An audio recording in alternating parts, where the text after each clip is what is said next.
engaging in some recovery practices, post-training recovery, you could call it. And I will also do some more exercising. So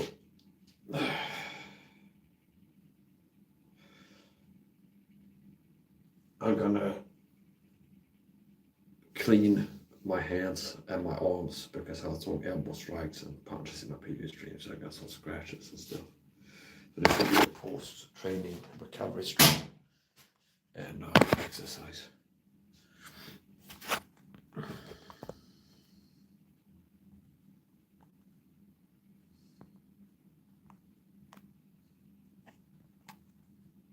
All the training I've been doing today have been in a fasted state.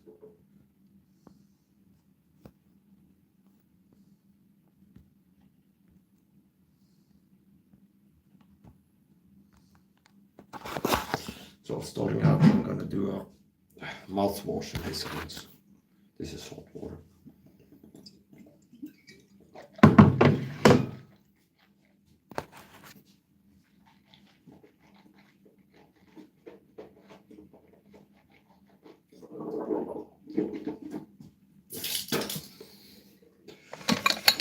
I didn't eat since waking up. I do omlet fasting. People have watched me on YouTube for a while know that.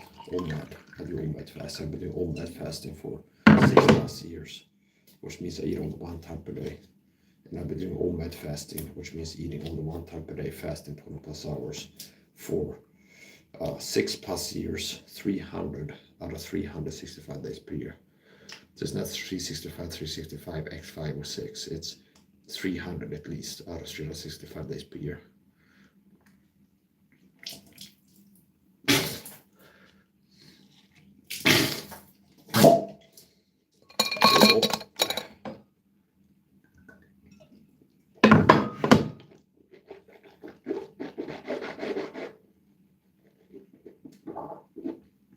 The purpose of rinsing up my mouth and my sinuses is because I could have been inhaling dust particles with the deep breathing as I was exercising. Next up, I'm going to clean my arms and my hands because in my previous stream I got some scratches and I got some friction burns and stuff from exercising, so the chafing of the skin. So to prevent the infection.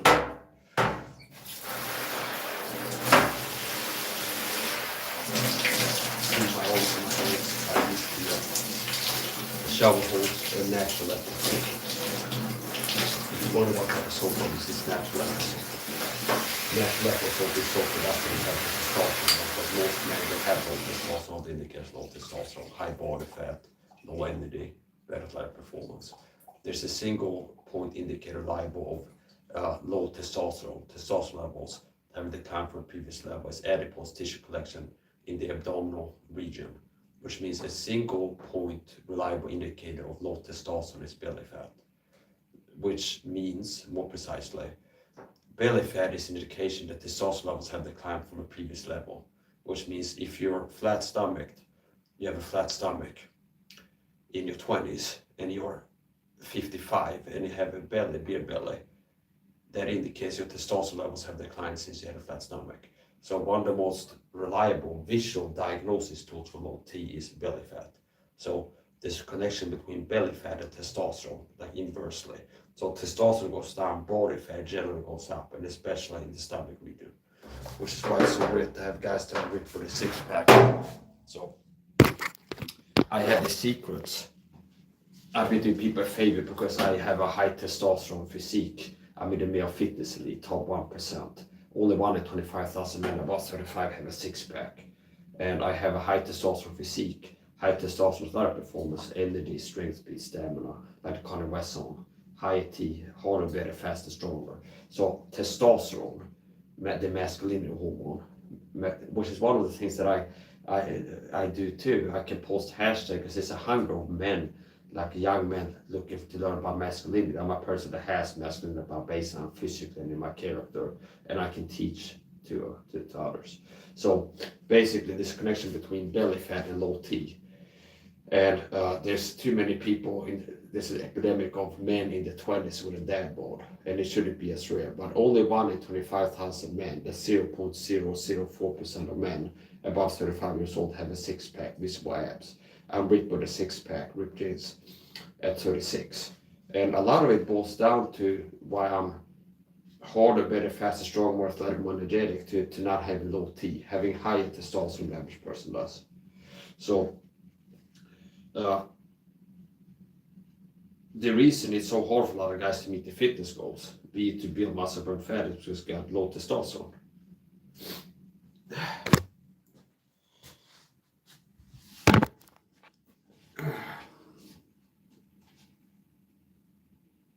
Less than 12% body fat, ripped, lean, athletic, strong physique.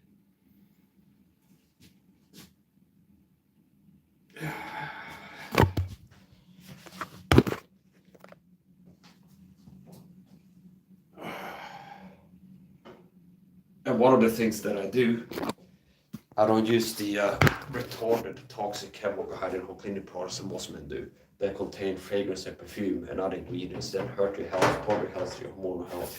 So basically, I believe that the shampoo that most men use, shower gel, all these perfume scented hygiene products can lower your testosterone. So I use natural liposomal. That's part of the testosterone. So notice how I have an extraordinary physique that indicates high testosterone, and I lead an extraordinary lifestyle. I don't follow the advertisements, see? I don't follow, I lead. So you can't have both ways. Don't live an ordinary man's life, common man's life, and expect to be anything but common and ordinary. So if you live like the average man does, you'd be average low T like the average man, average out of shape, average athletic performance. I lead an extraordinary life, and I have an extraordinary physique, an extraordinary energy, stamina, athletic performance. So it's rare to use unperfumed hygiene products. I don't use any scented perfume products that lower men's testosterone. See, I believe that perfume scented commercial products can lower men's testosterone. And it's not something that's like it's dangerous, even if it will be wrong, because do you have like is it an essential that the human body needs exposure to fragrance products or perfume products to be healthy? Can it lead to egregious harm if somebody tells you use natural organic soap instead of this head and shoulder stuff or whatever else you see? No, that's it. So even if I would be wrong, it wouldn't harm anybody. See? So anyway, I'm saying that the hygiene home cleaning chemicals average person uses the shampoo, shower gel that most people use, the common man, that has all this scented perfume, that they have scents and perfume, lower your testosterone. See? And what I use is natural lipo soap. I'm perfume, I'm fragrance, and that's what I use for everything. Showering, washing my hands. That's one of many things that I do that doesn't affect my testosterone. And the person uses perfume, fragrance, scented, hygiene cleaning chemical, and these products are toxic to anybody, and they're especially toxic to men's testosterone. So I use unperfumed, unscented soap. I have a high testosterone physique, high testosterone performance. And if you look at my life, I live a life that's designed to protect my testosterone levels and be healthy, fit and healthy. So I don't use perfume scented products. I use natural lipo soap. I don't use countertop, nothing scented. I don't use countertop cleaners, air freshener, and things I've been talking about like this for years has started become popular now when I open up Instagram or Facebook, where people are talking about scented products and countertop cleaners, air fresheners, how bad they are. Things I've been talking about for years. So anyway, it's a point. I have a protocol. One, cut down all the sugar. Sugar lowers testosterone as well. You can YouTube search, Google search, sugar testosterone. So sugar lowers testosterone. Toxic chemical exposure lowers testosterone. And being vitamin deficient lowers testosterone. So my protocol, full health fitness, full testosterone protocol, it's going to help every person's health, man or woman. It's not wrong, so women are going to be healthier and more beautiful and more energetic and looking feel better. But for men, it will raise the testosterone. It's too low because you've been attacked with sugar and toxic chemicals. You can see improvement if you start with healthy stuff. So basically, my health fitness protocol is one, cut down on the sugar. Me, and I leave as I learn. I get less than 20 grams of sugar today, as opposed to the 88 plus grams the average American consumes according to statistics. The average American, according to statistics, ingests 88 plus grams of sugar per day. Me, I get less than 20 grams of sugar. And most days it's very close to 0 grams, meaning 0 grams of white refined sugar. So the reason it's so hard for a lot of people to do OMAD fast like I do, even 1680, is because the sugar addicts, the junkies. And me, I eat 1 time per day. What's that masculinity, strength of character? Enduring hardness, I'm going to start eating only 1 time per day and stick to it consistently for 6 years. See, then I'm going to quit the high sugar diet, low sugar diet. So I'm not addicted, I'm not a sugar addict, I'm multiple law, which makes it easy for me to fast. So I do almost fasting, eat only 1 time per day. And that would be really hard to do because of sugar addict, because I wake up in the morning, it's been 6 plus hours since I had sugar, I've been hungry. So I saw, it's like things I've been teaching for years. It's not a system shelf-lancer copies it that people take it seriously. I saw some Indian doctor shop on Samantha, a YouTube channel that had Tom Levy on, and I've been talking about how the hydrogen home clean part goes with the sauce and how people are sugar addicts. And it's like almost like the guy is like one of the system shells that we're gonna have to have somebody to cast out of the bag, copy what Mike has been saying, and you get the money and the likes and the appreciation and the book sold for teaching what Mike has been teaching freely for years and years and years. So it's like, hey, Shill, scoop up and pair what Mike has been saying, you get the money. See, come up with this major YouTube channel. So there'll be, if people find Mike's channel, it won't be the first time they hear it because Mike's been teaching for years, you'll be shadow banning him. But a system Shill copy what he's been teaching, that will be what people see. Okay. So anyway, there was a guy on Samantha's channel, some Indian doctor. And he was pairing what I was saying. It's like shampoo, shower, all this confusion, the part of movements, the testosterone. And then also, you're a sugar addict, so I've been teaching for years, like, why is it so hard for people to fast? It's not hard for me to fast. A lot of people might want to make believe that I'm miserable and unhappy because I'm fasting. I don't go around, a lot of people are, how can you fast? They don't understand, like they project how they feel if they skip breakfast. And they think that that's how I'm gonna feel, not eating breakfast, lunch, or dinner, and only the 1 time per day. Because the sugar addicts, they're not keto adapted. They're not OMAD keto adapted, which means if the normal person skips breakfast and lunch, they'll be ravenously hungry. Whereas me, I'm adapted to OMAD keto and I'm not addicted to sugar, which means I wake up in the morning, I don't eat breakfast, and I don't have a minute of hunger. I had to remind myself with that times. It's towards the end of the day, gotta finish, gotta get something to eat, okay, and I make something to eat. So I don't go around being hungry, I don't go around have like this up and down fluctuation in energy due to the glucose spikes and declines. Where it's like fluctuation of blood sugar. That's another benefit of OMAD keto, where you have stable blood sugar, and blood sugar sense effect is tiredness and energy. So that average person eats something, they have some energy, then they have like a carb crash, sugar crash, then they get tired and they eat again to get the energy, and they have like the JoJo blood sugar, which is a risk factor for diabetes. See, so there's so many benefits of ketosis, this state known as ketosis. So I get less than 20 grams of sugar per day, I eat only 1 time per day, and I've been consistent with that because I'm a disciplined warrior and I can teach masculinity, see, which is a hunger for. I'm rarely masculine looking and performing, meaning testosterone, built, athletic, strong, energetic, and I have a physique that's masculine about baseline. Okay, so anyway, I have the character and physicality of masculinity about baseline, which means I can teach it to others. See, and the beauty is the physical masculinity, it's character masculinity yielding biological masculinity. So what is character masculinity? Important aspects of masculinity in your character, personality, psychologically, the ability to endure hardness and discipline. See, it's like, this is hard to do, I'm doing it because it's meaningful. See, I've learned, so part of being a man to masculinity is how valuable you are, your utility, what you bring to the table for the community in the world. So anyway, so it's like masculinity, it's like it's hard to exercise, I just want to watch cartoons and eat sugar or something like this. Whereas it's more man to be like, I'm gonna quit sugar, yes, it'll be tough, it'll be hard, I go through withdrawals, I feel bad quitting sugar. Going from eating high sugar diet my whole life to going to a sub 20 gram a day sugar diet. Like on low sugar, that's gonna be hard. But I'm deciding to do it, you do it, and it's hard, and you stay the course and tough it out. That's masculinity. And discipline, see, enduring hardness. I'm gonna stop doing this, And the thing you've been doing is like you're addicted to it, which means it's hard once you stop doing it, and it's choosing to stay in the hardness. Because when I went to OMAD fasting and quitting the sugar, it's like the first 2 weeks, it's like, okay, going from not fasting to fasting. Okay, tomorrow I won't eat until after X time. Okay, let's say I wake up at 9 in the morning, I decide I'm not going to eat until after 1500 hours.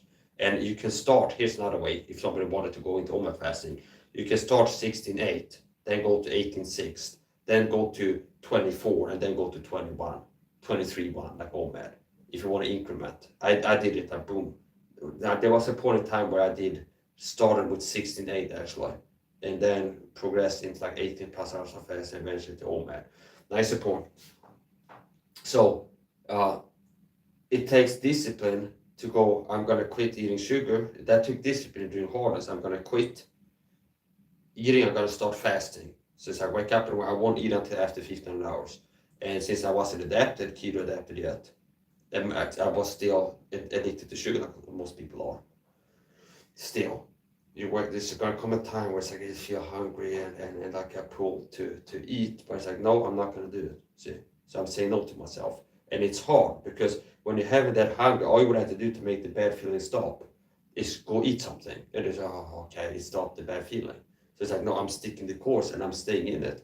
And then you keep doing that after 2 weeks of saying no to the hunger and break your fast after you decided to. Now you become adapted to it and it's smooth sailing, it's easy to fast now. See? So it takes enduring hardness, discipline enduring hardness. So the physical, the character, masculine, spiritual, psychological, being a Christian, above baseline is what has yielded the physical masculinity. Because sugar lowers your testosterone, the masculine hormone. And remember, if testosterone goes down, body fat goes up. So it's easy to have a lean, athletic, muscular physique if you have high testosterone. That's like a high testosterone physique, lean muscle, basically. Athletic. Athleticism and athletic body. You walk around having high testosterone, that's conducive to achieving and maintaining an athletic physique and good athletic performance. Strength, speed, stamina, endurance, things like this. So it takes character masculinity. Notice how like everything is connected. It's like, first of all, you have character masculinity to be disciplined and do hard. So I can quit sugar, stay off it. And it's hard and I'm sticking to it, see. And sugar is often low with testosterone. So going on a low sugar diet protects your testosterone. So that it takes physical masculinity to go from eating a high sugar diet to a low sugar diet. And that breeds physical masculinity because you've been pushing down your testosterone with the sugar. You stop pushing down testosterone with the sugar, and it takes masculinity in your character, discipline, and doing hardness to quit the sugar and go on a low sugar diet, low to no. And that leads to physical masculinity where your testosterone levels start going up because you're not pushing down with the sugar all the time. See? Physical, character masculinity, yielding physical masculinity. What about going to OMAD fasting? I'm going to start eating 1 time per day, fast 20 plus hours per day. Got into that. Same there, getting into it, took hardness, it was hard initially. After a while, you become keto adapted, where your body switches from relying on carbohydrates primarily for fuel to ketones. And it's smooth sailing. I woke up today, I didn't eat since waking up. I've been awake for more than 12 hours, had an active day, didn't eat, and didn't have a second of hunger. So, I eat a low sugar diet, and I use natural apple soap, unfragrance, unperfumed soap. Whereas the average person eats a high sugar diet, sugar lowers your testosterone, and they use perfume scented products, which can also lower your testosterone. I don't use softener, I don't use countertop cleaner, I don't use air freshener, I don't use cologne, I don't use deodorant, I don't use shampoo that's ready. I use natural apple soap for everything, unfragrance, unperfumed natural apple soap. 2 or 3 ingredients, laurel oil, olive oil, and salt, sodium.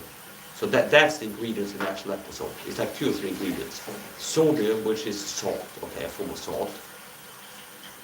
Laurel oil and laurel oil and olive oil. So it's like 2 types of oils and salt, a form of salt. 3 ingredients. So and no scents, fragrances, chemical scents, perfume that is so much testosterone. So sugar loss of testosterone. I get less than 20 grams of sugar per day, as opposed to 88 plus grams of sugar. So I'm attacking my testosterone less than sugar, because I'm eating a lot less sugar.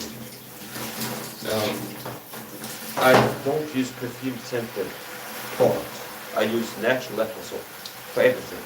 So I have a bar when I used to wash my hands, natural level soap. So that's also been available. Was like, I don't just go and make a video. Hey guys, the reason a lot of you have low T and belly fat and like a dad body in the 20s is got low T. And it's because you're eating a high sugar diet and because you're using all this toxic chemical hydrogen. Perfume, fragrance, part low testosterone too, and you're using it. Using perfume soap, hand washing soap, all these toxic chemical hydrogen clean parts are sent for perfume fragrance. And then they buy, okay, and then the person be in the city that they had to figure out what can I use to shower that it's not what I just learned is bad for my health, my testosterone I've been using my whole life. Okay. No, it's like I tell you what you're using wrong with is to switch to natural apple soap. So natural apple soap, and it's a simple protocol because natural apple soap will replace all the toxic chemical poison shit that you're using. It will replace that. And it's not like, oh, this thing for showering, this thing for cleaning floors. Natural apple soap, I buy multi-packs natural apple soap, and I use natural apple soap in the shower to take showers. And remember, it's unfragrant, so it doesn't attack my fucking testosterone. See, it's natural apple soap, unfragrant, some perfume. I have one bar in the shower, which I use to shower. I have one bar in the bathroom sink for washing my hands in the sink after going to the bathroom. And the bathroom bar also use that when I mop my floors. I'm not releasing toxic fumes into the air, like chlorine or whatever people use.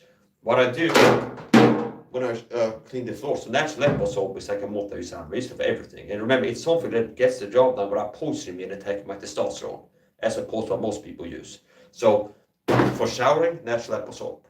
Washing my hands in the sink, natural apple soap. I have a kitchen bar, which I use for countertop cleaning, hand washing pots and pans, and washing my hands in the kitchen. And if I'm gonna mop the floors, once again, natural apple soap. That doesn't release toxic fumes into the air, attacking my testosterone. So here's a bar. I use a bathroom bar. Throw it in this little spiderweb basket. I show you this how I wash my floors. And then run hot water on it, and it gets soap water there. And I use a bucket and use the bucket and mop and wringer and sweep my mop my floors with it. So I use natural apple soap to clean my floors, shower, wash my hands, hand wash pots and pans, countertop cleaning. So one product replaces them all. So I maintain a low sugar diet. I make adult supplements, and I don't use perfume scented toxic chemical products. I use natural apple soap. So it's not that natural apple soap contains testosterone, and that's why it's part of my full testosterone protocol. It's that it doesn't lower your testosterone. It's something to get the job done of removing oils and getting your body clean in the shower or your hands clean. It gets the job done of cleaning in the shower, your hands in the sink, clean your floors, without attacking your testosterone. See? So it's not that it adds testosterone directly, it's that you've been attacking testosterone what you're using. And if you switch to something that doesn't attack testosterone, you're lowering your testosterone less with your hygiene, your daily hygiene practices, home cleaning, things like this. So,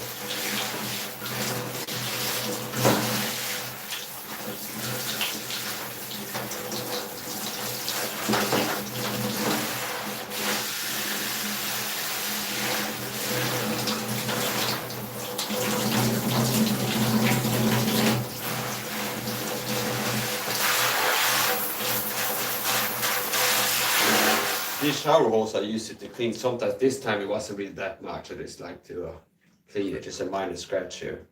Now sometimes when I've been training and I have like a bigger scratch and there might be like sand, a speck of sand in there or dust particles. I like to use this because it has pressure, so it's mechanical cleaning, meaning it's like brushing. It's like it expels any particles in there.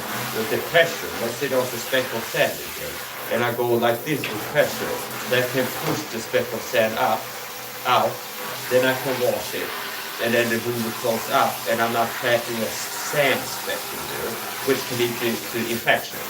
So the reason I ended up in the hospital for Ben Askren stuff like this, despite from bare knuckle punches on the dummy, that's I've also been ticked with water on my soles of my feet, and like it's really like not hygienic. Okay, it's like hitting a dirty dummy, getting cuts and scrapes and cuts here and stuff, and it didn't happen once. I had to go to the hospital infection. Okay, MRSA or staph or ringworm or anything like this. It's because I'm doing things that work, okay? Internally to support my immune system and externally to prevent like a problem, okay? So inside and outside, what I'm doing is proofing and proving sufficient to have prevented any infections. And ensure good healing.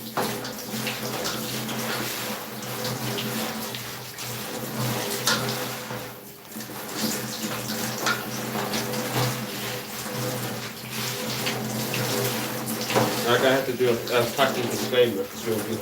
So nothing I've said in this video is to take this medical advice information. I'm not a doctor, okay?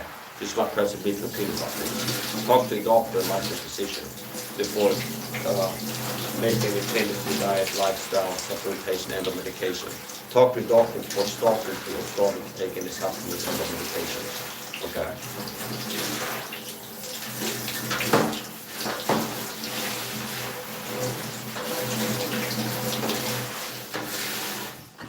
So, casting my purse for swine. I'm not even going to put in the energy to appreciate the valuable stuff with it anymore because most people are ungrateful bastards. Casting their purse for swine, now they get down, just hold on to the dogs as they tramp on their foot and turn again and rend you. That's how most people are. If I spend 3 hours working to teach people how to be strong, feeling healthier, I get only people coming to chat attacking me. That's how narcissistic and disgusting and the average person is. And I'd be more valuable than celebrity level fitness influencers, which is why they have somebody on a podcast that's majors in the same things I've been saying, on Indian Samantha's channel, and people are like, thanks dog, great, I learned something new today. But when I've been teaching the same thing for years here, there's crickets in the comment section. See? So, yeah, whatever.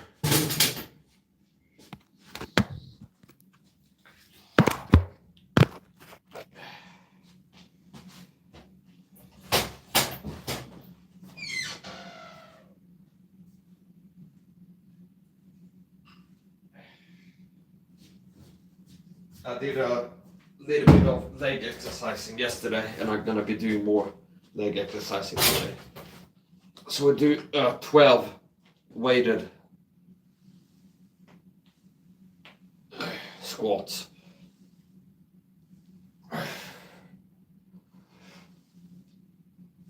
3,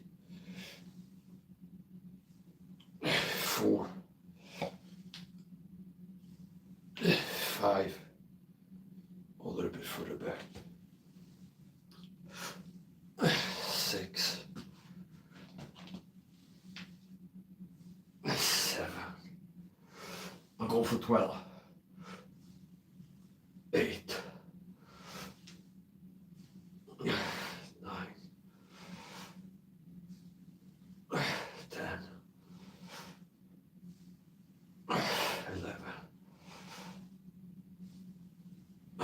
12. If you can't do 8 reps, you're lifting too heavy. It's a way to look at it. Anytime you go hard and fast, you can find how it's not always effort. But let's put it like this. People have different philosophies on weightlifting.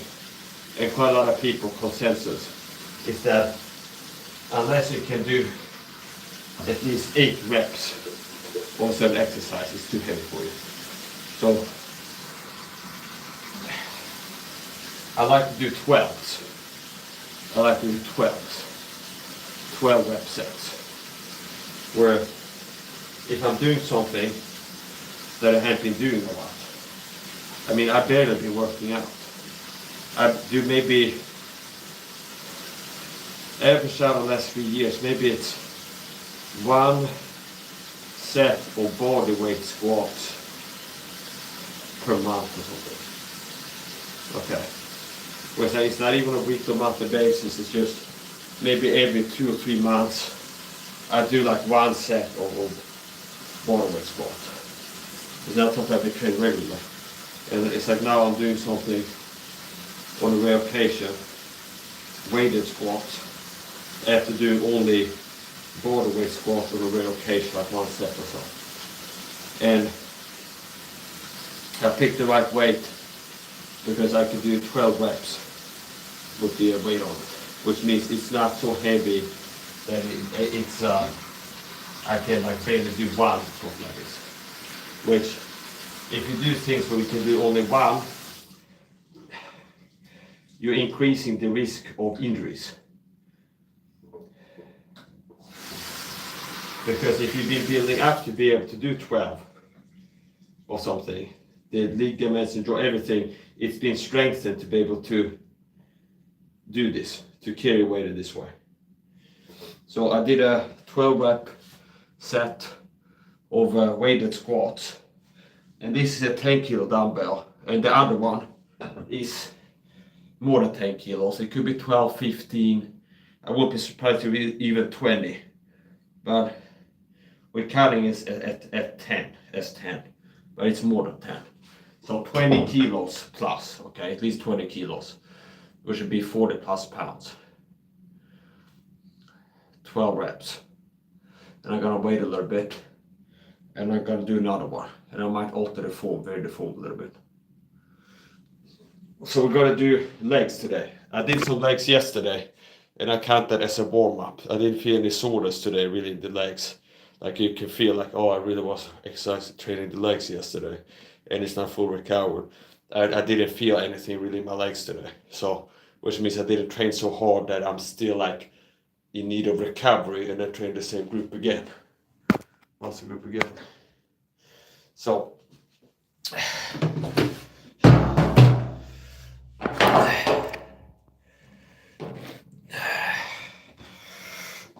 coming up on another set here.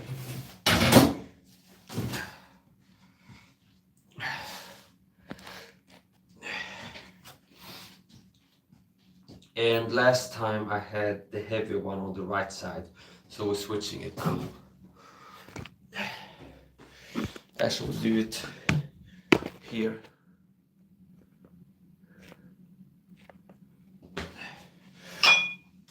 We'll go like this.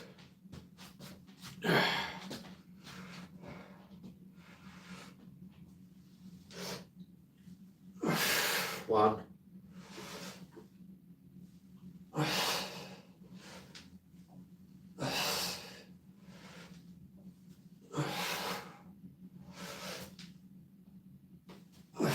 5,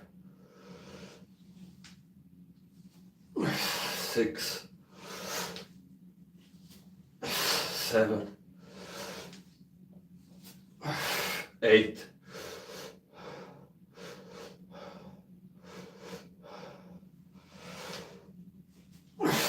9,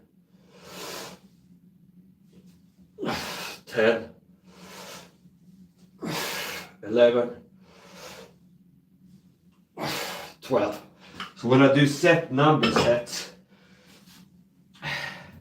which means my goal is to do X amount of reps, if I could feel that if I would have kept the high tempo and gone like this, I might have hit failure at 8. So slowing down enough to where I can get the set, get the amount of reps in the set that I had decided to do. Which means the first set I could do a little bit quicker, but set number 2, not even taking like 3 minutes in between sets to recover. I could feel it was a little bit harder, and then if I need to, I'm taking a little bit of a breathing break. But still, I like to get the rep finished like less than 5 minutes, like less than 3 often. So I do 12 rep sets. Maybe the next time, if I wait 30 minutes, it's not a problem. But I want to do set number 3 within 3 minutes. And the third set, it might take a little bit longer to do it. But what I'm doing is I'm picking, the game is getting X amount of reps in a set, which means third set, if I go too fast, I might hit failure at 8, and I don't want to hit failure at 8. I want to do 12 reps in a set. And it's not 12 reps in 3 hours. It's 12 reps in less than 3 minutes. It's an upper limit. So that's 2 sets, 12 reps, 20 plus kilos, weighted squats. And I wait until I can feel the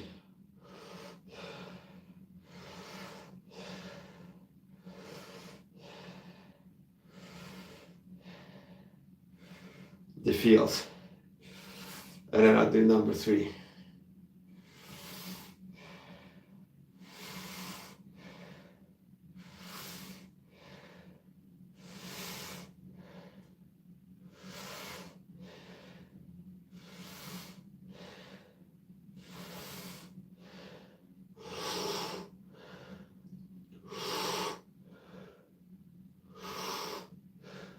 This is cardio training, by the way. If I keep this up, even now it's like I'm in a cardio state. And if I don't wait too long and do another set, it's hard, and it's like this, I get caught on this step. So here we go. Alternation break.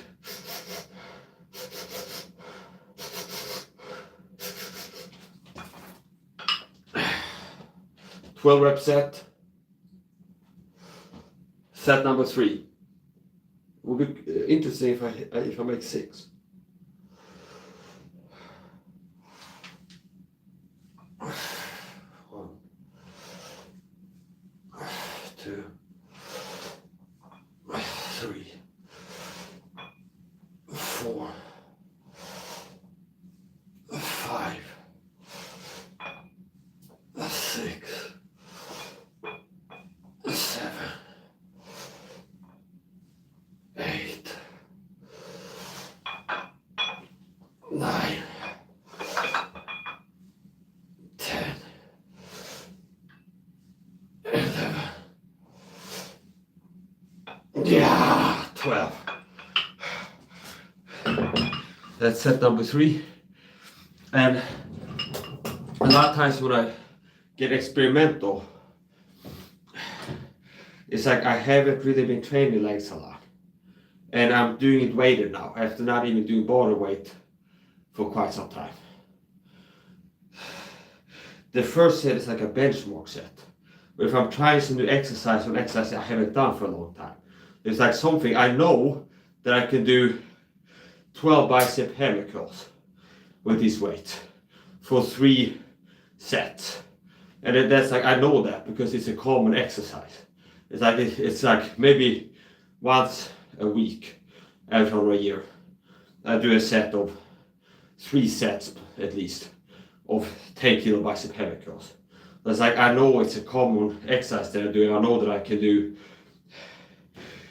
12 reps at 3 sets. 3 sets, 12 reps, 10 kilos. Okay.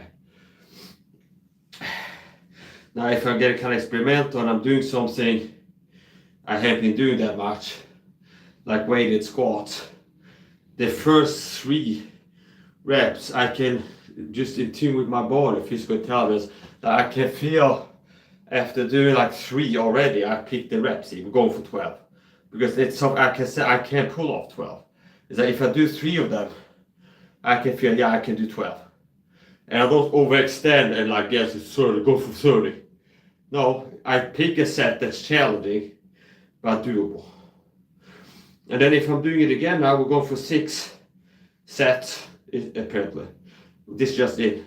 We'll go for 6 sets of this. So I've done 3 sets. Now, this is something that I have been doing a lot of. And I've been doing body weight. Most commonly if I do body weight squats is body weight.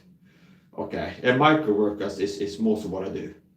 The cardio sessions is the most like long and intense, and most of the bodybuilding quote unquote training is micro workouts. But if I do body weight squats or push-ups, it's like 1, 2, or 3 sets in the night, okay, or in the day. And it's not really that I do like every Monday I do 30 minutes of legs or something like this. It's like now and then I do this a few times. I do body weight squats, maybe 3 weeks until I do anything body weight squat again for 1 set or something like this. So anyway, it's the point. Meaning if I want to boast, I can't really boast about, it's like how much time I spend in the gym, leg day, my split every Monday for 3 years. I've been doing 2 hours of legs or something like this. It's like, no, what I can boast about is how little I've been training and the shape I'm in despite like how little training I've been doing, all things considered. It's 36. So anyway, support. We're going now for 6. That's the point. Since I'm going for, this is not something I've been doing a lot, and I did a few like benchmark set. Already at 3 reps as I started doing it, I can feel I can pull off 12. And I was right in that it's challenging. So like the last 11 and 12, it's close to failure. Maybe 75% to failure, set 1. Okay, so possibly I could have done 23 set 1, possibly. But then, with only as short of a recovery before the next set, maybe the next one will be 8, see? So I'm going for stability here, 12 reps per set for 6 sets. Not as many as I can do set 1, and let's say it was 23, and then set 2, 2 minutes, 3 minutes later, I can't do 23, it will be like maybe 8, okay? And then if I wait 3 minutes again, same frequency, maybe be 4 or 6 or something like this. So I'm looking to do 6 sets of 12 reps or 20 plus kilos of body weight squats. So 50% there. Now is the point. We're coming up now on the 3rd set. And I'm not looking to hit failure before 12. So it becomes sensing when it's like I'm ready to do another 12. Waiting long enough, but not waiting so long that you feel ashamed of yourself, like you feel like you're lazy. Okay. It's like I'm waiting long enough to be able to pull off 12, not longer. Okay. And if the next set or the following one, it becomes like I just about hit 12. I will be in tune with my body, and if I need to take more seconds in between, like the positive negative. Meaning the first set, maybe I did it in 1 minute or something. If the following set, it'll be 3 minutes per set. It's still 12 reps within 3 minutes. Okay. So here we go. Set number 4, 12 reps. And the focus is not on the position of the weight. We're going for like optimal, which means not straining my body in weird ways. So in the middle of training, I start out holding kind of like this, and then resting on my shoulders, and the weight is more in a straight line over my spine, which is how to carry weight, okay? So it's like ergonomics. So it's like first I started like this, and then this, and then that feels more natural. So my body's better of keeping weight up. It's an injury prevention, not putting strain on the disc or like the side and stuff. So it's better to, I'm not going for aesthetics, what looks best, how to hold the weights or anything like this. The focus is the right way to carry weight with my body. See? So here we go. Set number 4. Actually, we're gonna alternate these. So this is heavier than this one. Here we go. Another 12. Set 4, going for 12 reps. 20 plus kilos, weighted squats. 1, 2, 3, 4, 5, 6, 7, 8,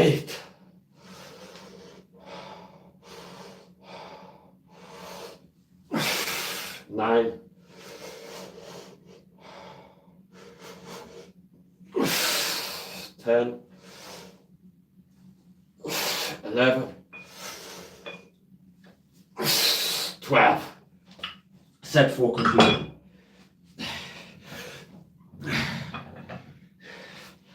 And an advantage of training in the bathroom is, I mean, if it's wet and stuff on the floor, it's easy for me to clean the floor. I get the shower hose, bring it here, and I can shower the dirt and sweat and whatever under the tap, because it's built to lean towards the outlet, say.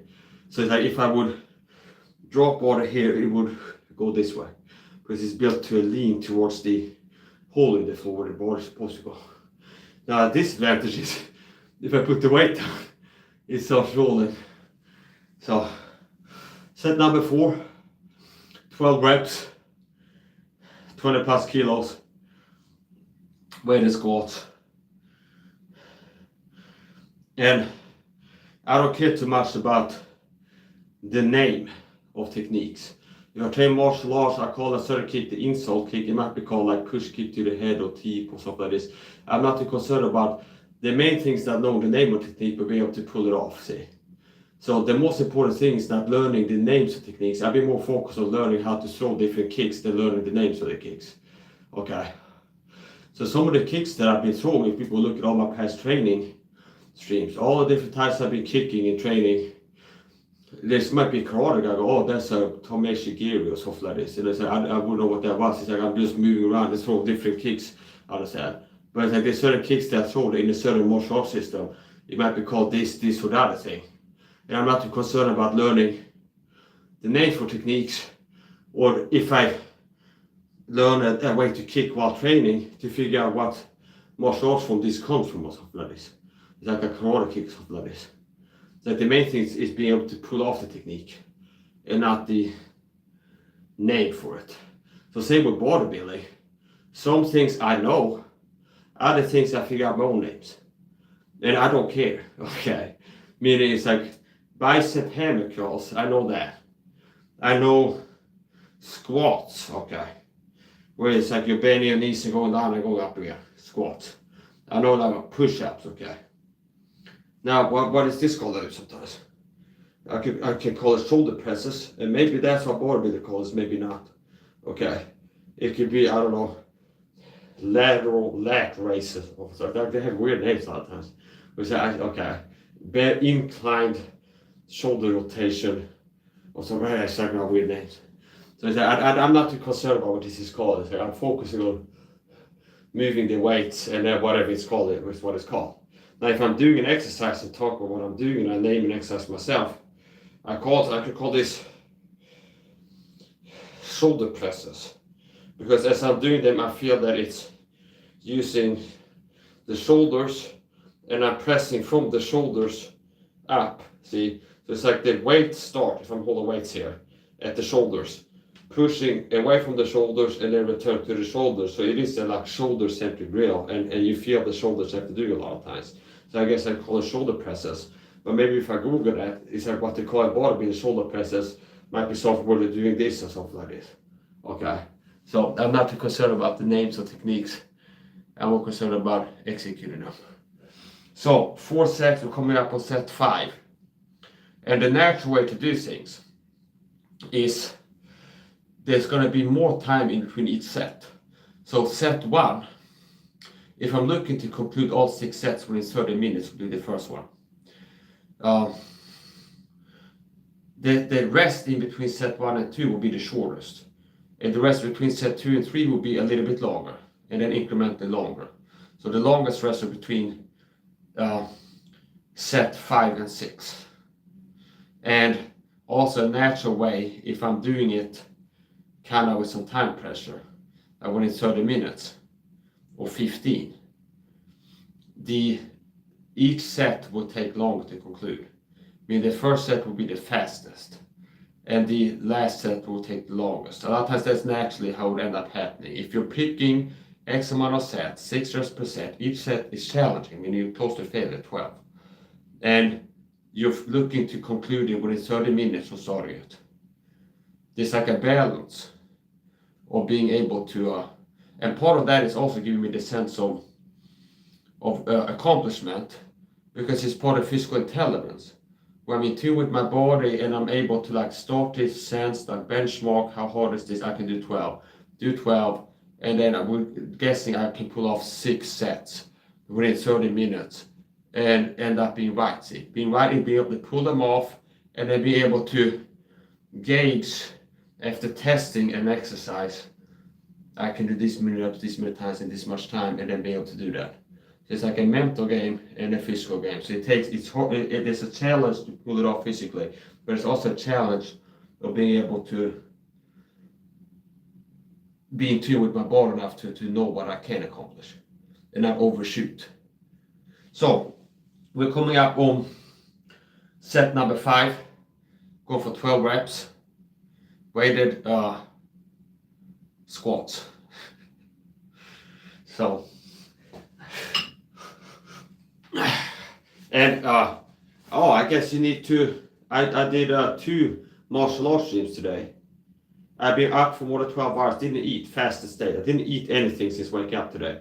But some people that share for the high carb diet, they'll tell you need to eat carbohydrates to have energy for your physical exercises. I did cardio today.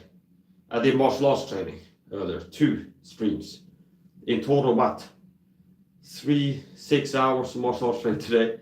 Like effective training time is a different thing, but it's like the session itself. Okay, so I did cardio, martial arts training, and now I'm doing weightlifting. And I didn't eat since waking up. So apparently you don't need to consume carbohydrates or anything, meaning food. I didn't eat, I do all my fast. I didn't eat since waking up today. I've been fasting more than 18 hours at this point. So apparently you don't have to eat before working out to have enough energy to be able to work out. So now we're going for set number 5, 12 reps.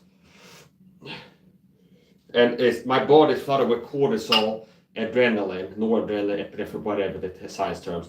But my body is like this higher testosterone, adrenaline, cortisol in response to the stressors of my system, self-inflicted stressor, which means amygdala activation, reptilian. But meaning I'm less intelligent right now. I'm trying to find my words because it's like this is like the fight. It's like fight mode activation, basically. Where it's like your body is like, wow, this is hard. We need to flood the body with cortisol, adrenaline, raise blood pressure and heart frequency, like heart rate. And it's pretty much like fight mode. So there's like an acute effect IQ decrease right now, and I can sense that. There's cognition, then there's metacognition. 1, 2, 3, 4, 5, 6. Also the skill of grimacing. I'll explain it when I'm done. 7, 8, 9. No, it says Luftballon. 10. There's some pain in my left elbow, so I need to readjust the weight carry method. Go to the side. What did I say? 8.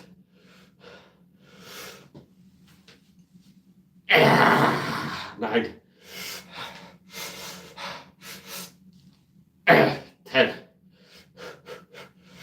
You can do compound exercises too, where at the end of that I can go up like this, but we'll focus on the legs today. Right now. 10, 11, 12, 2 left. 12, 11, 12. Okay. So, meaning you can do compound exercises where I go train arms and legs at the same time, which is what conduces to explosive power, like being physically fit, like MMA type muscle, where it's like from here, see, and then here. So it's like power from the bottom up, see. This is more, that's more, so this is like more bodybuilding, isolating one muscle group, training one muscle group at a time. Whereas functional fitness for sports, wrestling, MMA and things like this, you're better off including compound exercises and not only, like not train like a bodybuilder only, which is like leg day, legs only, okay? And then like on day, I say bicep, and only the bicep, okay? For functional fitness, athleticism, sports, building your body for sports, martial arts, you want to do compound exercises. So from here up, like this for example, or having a bar, and rather than doing this only, you're going down and then up, up, down, down, up, up. And then the timing, ultimately, it becomes the right timing when there's an energy flow inside your body that is not interrupted. Where it's, see, that's the right timing. That's the right flow. Where it's not one, because this kills the momentum here.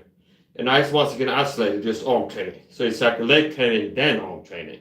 You want it to be a compound exercise where you're letting the energy flow through you. And it's not stopped and then become a new thing. Because it's momentum. Where it's, you generate momentum. See this. Okay. And you can do so much. You go here and then like this. Or like this. All kinds of stuff. Also this type of stuff. So set number 5, 12 reps.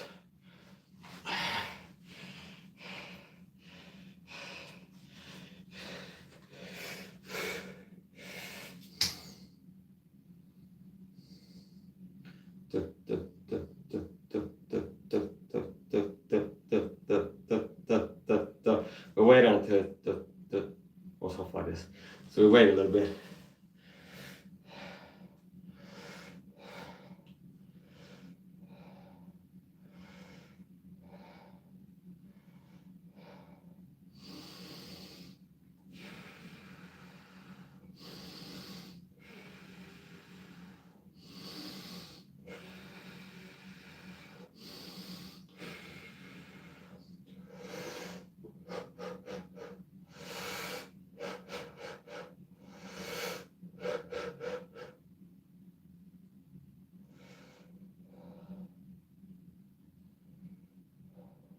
My pulse has gone down by about 3%, but it's still high.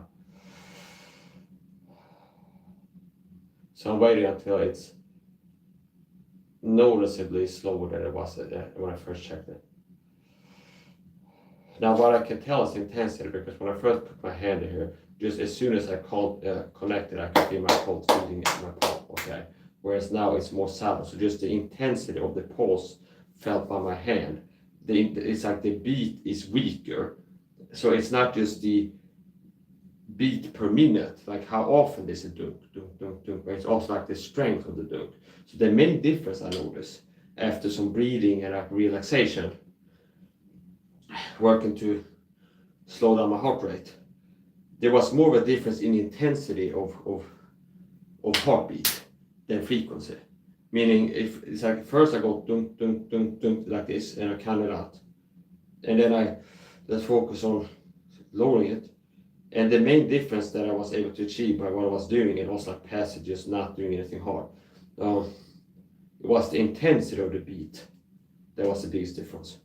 Like how hard I could feel it, more the intensity, meaning it was a weaker beat. The biggest difference was the intensity of each beat, like the volume of each beat.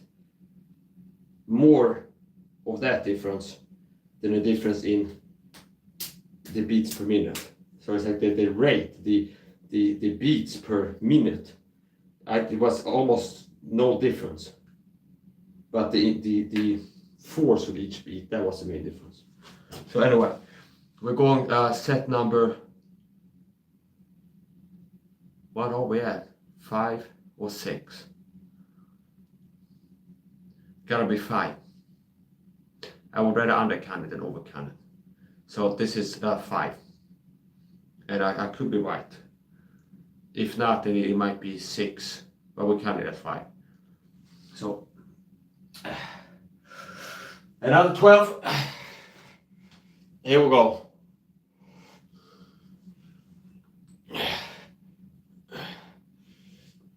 Maybe I'll do it like this time. Like this. mean, I guess I could even have it like this, possibly.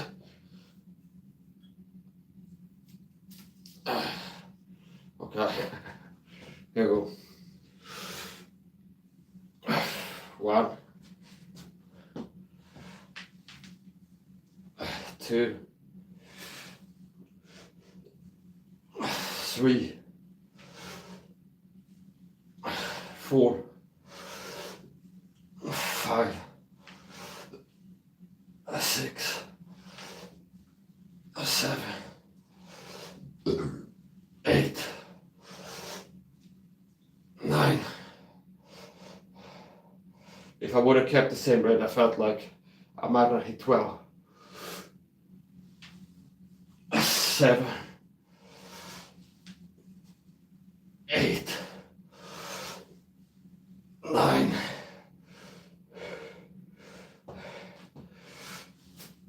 10, 11, 12. And I lift all the way up to my tippy toes that time. So I let my body divide the workload. So sometimes you do some exercise rather than forcing the right form. That's down. My body intelligence, I let my body dictate the workload. So having the same form, like this for example, first set, first reps was working well. But after a while, I can't do that with that form anymore. And it might be I start feeling strain somewhere. So I let the body, which is my subconscious mind to clear me, I let my body, like just automatically, not think about it. Like here's a better way to lift it. And let that.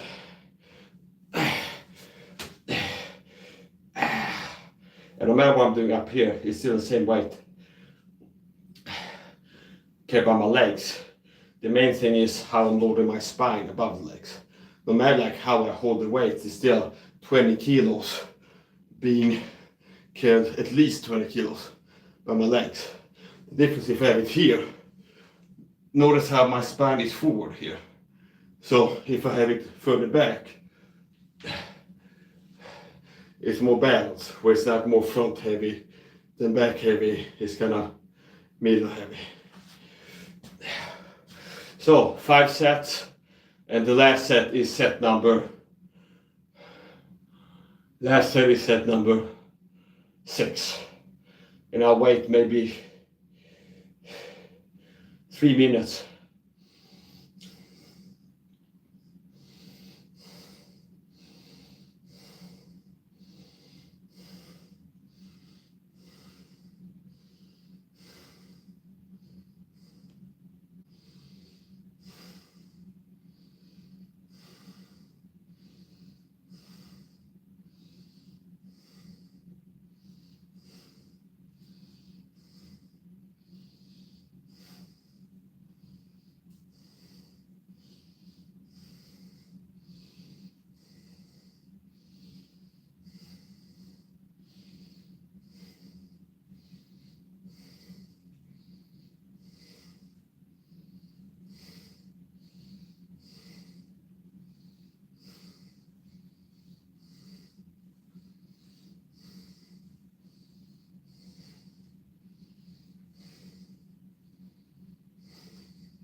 other men have to live our kids, other men. I saw some praise channel recently, some pussy piece of shit that's bodybuilder Jackson, I guess.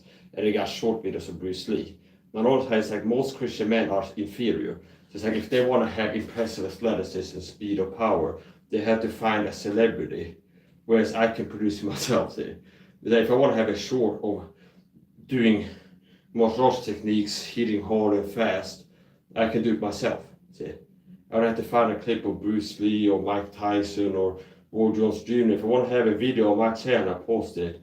A short of a guy being athletic and hitting hard, moving fast, hitting a hard hook or something like this. I have it myself, see. I don't have to live like kids out of maybe I want to have a guy moving fast, training hard on YouTube. I had to find a Mike Tyson training compilation from the 90s when I was like this tall, okay.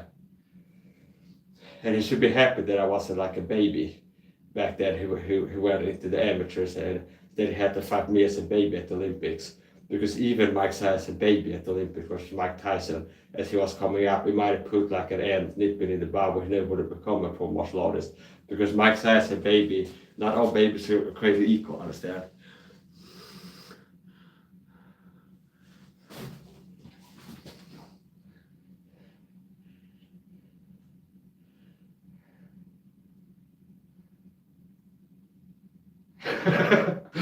Yeah, okay.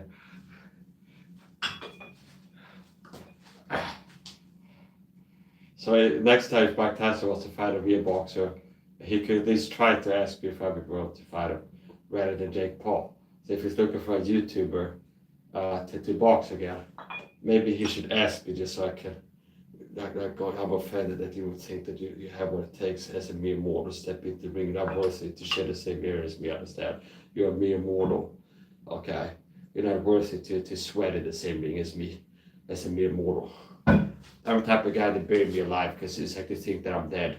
But it's like I'm just sleeping so hard that people think that I'm dead and they bury me alive like Alexander the Great. I'm Alexander, understand? Lennox Lewis thinks he's the conqueror. I'm Alexander. Come and say it to my face, Mike. I eat your asshole. I eat your asshole alive. Put you in the straitjacket, punk ass white boy. Mike Tyson. Sign the contract, big boy. Hey, I got big respect. Mike Tyson has got awesome physical power. But on the marks of Queensberry, fight tonight. Understand? Sign the contract, big boy. Sign the contract, okay? So yeah, sometimes I get like in a certain mood or something.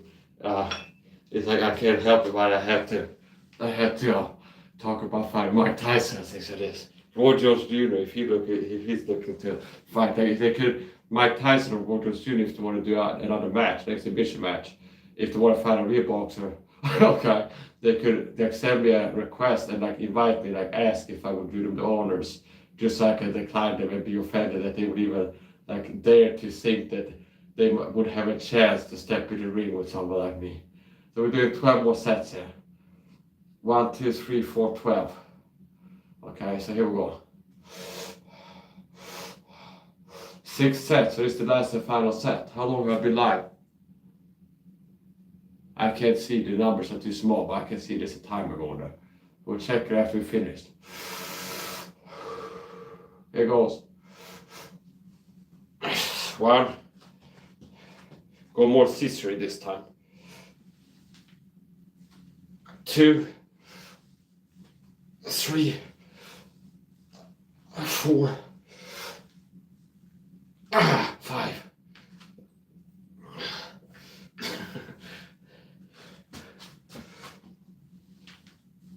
6, 7, 8, 9, 10, 11.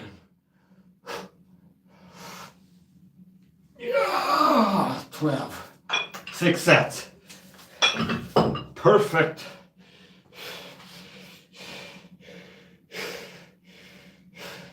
So I just concluded 6 sets, 12 reps per set, 20 kilos weighted squats at 20 plus. It might be 22, 25, 28 or 30. Well, we count as at 20. So 20 kilos, 6 sets, 12 reps per set. Finished, I have been counting, I'd say around 30 minutes. 6 sets in around 30 minutes. 1 hour 11 minutes. Depends when I start doing the body weight squats. Well, maybe longer. So less than 2 hours for sure. 111. So anything I do now leg wise is bonus. Now I'm gonna take some time to not exercise. Take some time not exercising before I get into exercising again. And I have some things in the back burner I'm not doing with these weights. So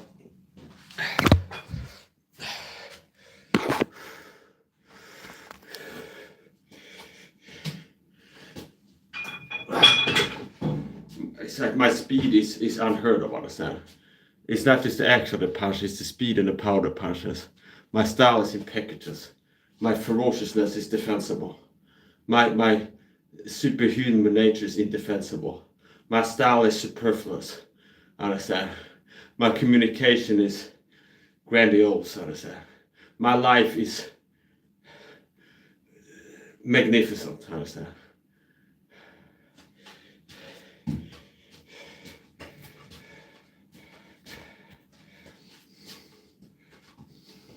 Look at his hand speed.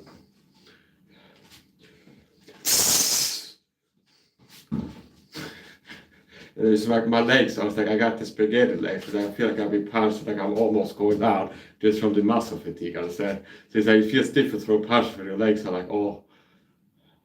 Okay, but that's interesting. So we'll do some shadow boxing from that state. So here.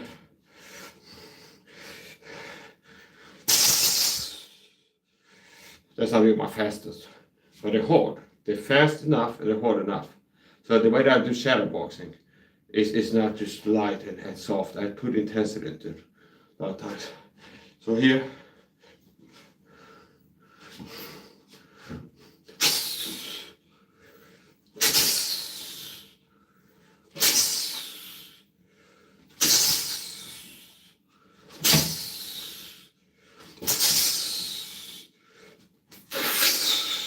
A lot of my power shots are sort of from the hip. And it starts being telegraphed if you're fast enough. That's another thing I've been teaching. Some people go, don't telegraph. I thought about that. Get better at telegraphing. If you're fast enough, athletic enough, and get good enough at telegraphing techniques, telegraphing stops being telegraphing at the highest level of telegraphing. So don't stop telegraphing. Get better at telegraphing. Look at this. See? And what I did there, I went down here. That what I did in the hook. I went from here, down here, and then did this. But it's still fast enough where you can land, even though I'm telegraphing at the highest level. Now if I'm slow, I don't have the athleticism, and I go like this. That's telegraphing in a bad way. See here, or like this. See here. That's telegraphing. Either this, a lot of times, especially people watch my training, they might be able to guess that either this is coming, something hard from the right side, okay? Like a reasonable guess. Or this, okay? Or this, okay? Now, if I telegraph fast enough, see here, and I'm not focused on like the right fist, I'm focused on flowing safely with the speed. So that's the point from here. See, notice I go down, touch here, and it's like, it's so fast that it's not, telegraphing stops being telegraphed if the person is fast enough. So I don't share the idea that some boxing coaches all or nothing, never, always never. Don't telegraph. Telegraphing is throwing hard punches. So what is telegraphing? It's charging up your attacks. And the problem is doing that slow, see, which it signals what's about to come. So what is telegraphing? Telegraphing, if I do this, I'm signaling I'm about to throw a hard right, see. Now, what is this? Telegraphing. It's generating power for a hard right. So if I can telegraph fast enough, it's only telegraphing in the normal sense. If you do it slow enough, if you suck at telegraphing, it's like telegraphing is bad if you're low athletic.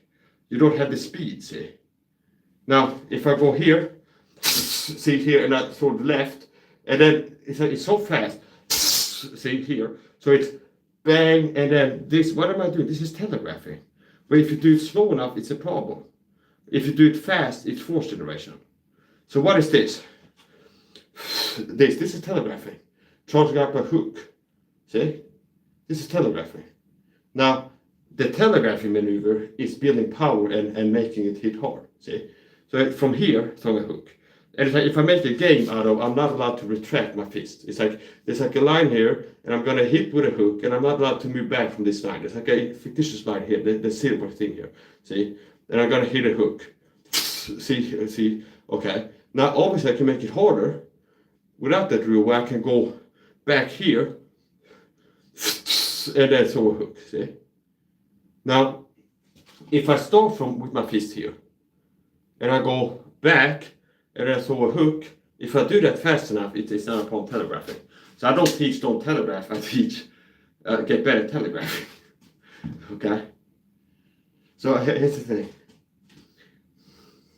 See here? And all it's like, if it's this, and then nothing comes for a while, it's telegraphing.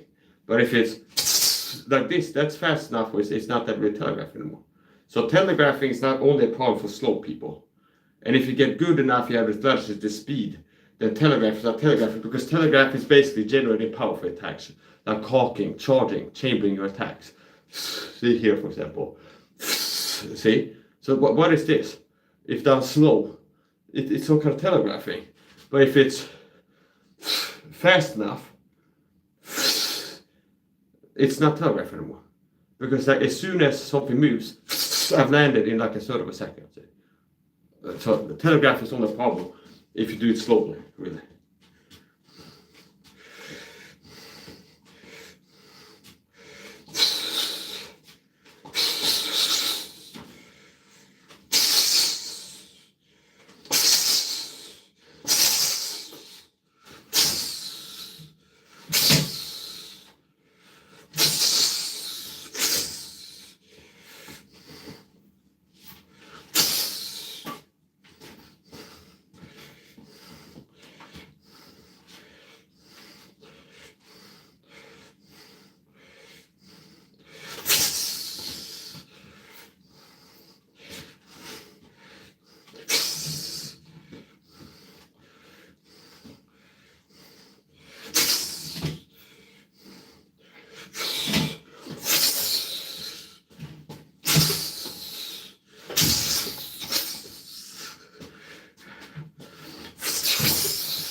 I can use my elbow strikes defensively to catch punches as well.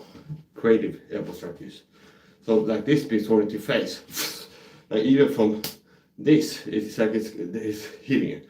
Now, okay, it's like if you ask, is hit by this, ain't your ass short or something like this. That's how YouTube short. Or black guy talk about people crying about his 22 gun or something like this. It's like they say this will hurt everybody. Well, if you get shot with this, ain't your ass been shot or something like this. It's like, yeah, that's kind of, he got hit by a bullet. So no matter if it's a 38 or 22, you get hit, you got shot. You've been shot by a gun, understand? So it's still like, guy got shot, wow, that's serious. So where's the point? Okay. So my point is this, even if it just hits you like this, it's like I'm still connecting, understand? And it might be like a guy that scored the match if it's boxing. It looked like a him horse, but they say get lucky. They scored for like a significant blow or something. Anyway, support. Now the thing about this boxing or not, I can do this to catch things, be it kicks or punches or anything. And that's a good way to break your hand, punch it an elbow. And it's a strong guard. And a lot of times it's the swiftness. So from here, it's a more complex movement here. Also, this is stronger than this.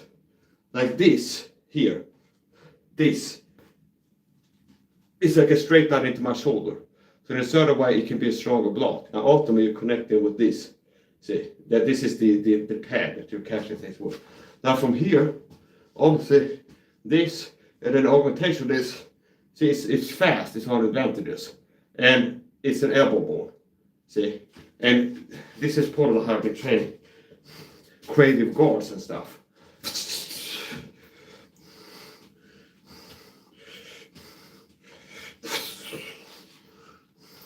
So here, or from here. And from here, I can use my jab offensively. See here, whatever. I can hit here. I can hit fast here. See, very fast. And something coming at me. So I can use my jab to defend. And as I'm throwing the jab, I'm covering my chin from the right side too. So just the focus is not covering, but as I'm using the jab defensively, I'm also being protected. See, the focus is not covering the chin. The focus is connected with your chin as a catcher coming in defensively. It's like here's the space, and as you're coming in, I'm catching with something. Now, when I'm doing that, I'm also covering my chin. So that's the mask. It's like I really should rub it off, like the testosterone sweat, and then I sell it to people. It's like alpha male vitality color or something like this. It's like this ladies catch a whiff for that, and they'd be like, yeah, okay, well, it's his support.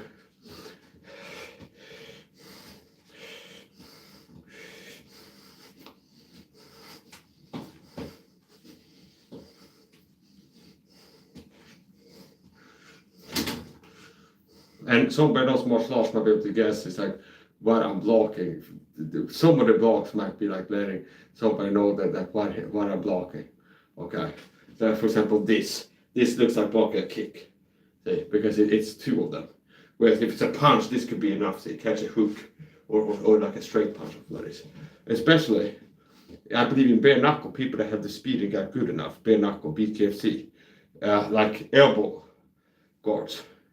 Especially if somebody got good in it, bare knuckle, it could be very effective. But if somebody mastered that, like catching punches with the elbow ball, that could be they could really win as a bare knuckle fighter, because the people break their hands. And do you understand? So it's like if it's the start of the match and people are like feeling each other out and like circling and stuff, and then I'm fast enough so I can see you throw like a straight punch.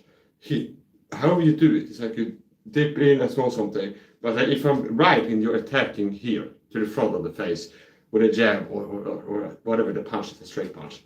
And if I'm fast enough to do this, see, and everything is timing.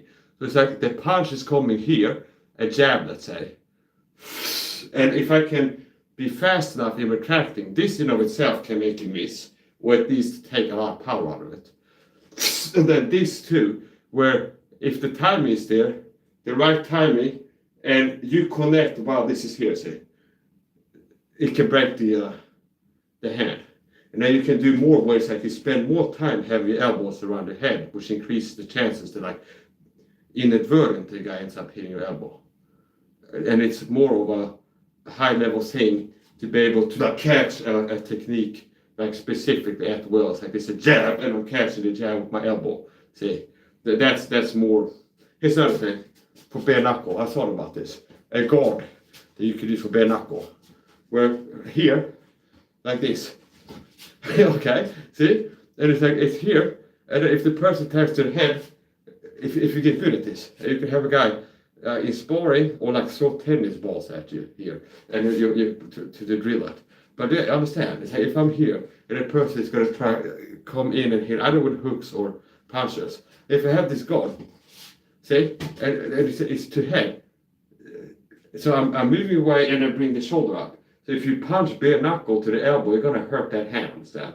And this is the worst place, best for me, that you connect, okay? Like the tip of the elbow. Now still, if it's connecting here or here, like a hook, I'd rather take it here than here, understand? This is hard, generally hard, like the tip of the elbow, like the general tip. Like here, okay? This is the, where we're looking to have it hit. So with this guard here, see, I believe it could work, okay? Well, it's here. See, it's over attack to the head. See, and it's a straight punch. So you understand, if a guy has that guard in front of me, and I'm going to try to post this, I'm going to snap in quickly and try to connect with a boxing 1-2 or a jab, okay? Then he's standing like this, and I'm waiting for the right moment to close the distance and connect here. Now, it's like if his time is right, he sees me leaping in, and it goes like this. Yeah, my fist could land on his elbow. And it's a quality guard too, because it could be here, and then surprise, motherfucker, boom, it goes here, yippee-ki-yay, motherfucker, Merry Christmas, motherfucker. You go up here, see, just like that, with the sound effect, see, and so basically, I believe this. And you can laugh now until you see a guy do that in just a matter of time. There's somebody's gonna, like after like 10 years of the sport, someone's gonna be like, Eureka. And it's gonna train it, and then you're gonna see somebody do that, and the other guy's gonna break his hand. Hey, bro, wasn't crazy, I was laughing at him or something like this. Because that's the story of my life. Because I'm not an idiot. Anything that I'm like, this is it, understand? And then like 6 years later, somebody's on Drogan's podcast, like, hey, here's something. I've been talking about taking mega dosing creatine for 4+ years. Getting 20+ grams of creatine per day. And then like 3 months ago, when I passed recent study shows taking more than 10 grams of creatine per day can have this effect. It's like on podcast, people are, wow, creatine, okay. It's like, you mean like I've been doing for 5+ years before this recent study. That is like, oh, I'm making a podcast now because the recent study says taking 10+ grams of creatine has certain effects. You mean like I've been doing for 6+ years, okay. So, here, this guard here, and somebody, okay, so it's like somebody like says he might be wise to some of the most likely attacks to launch that position, but it's like that's not who I might be doing this for, but it's this here, and I'm on one leg here, the left leg. See, it's like this it is.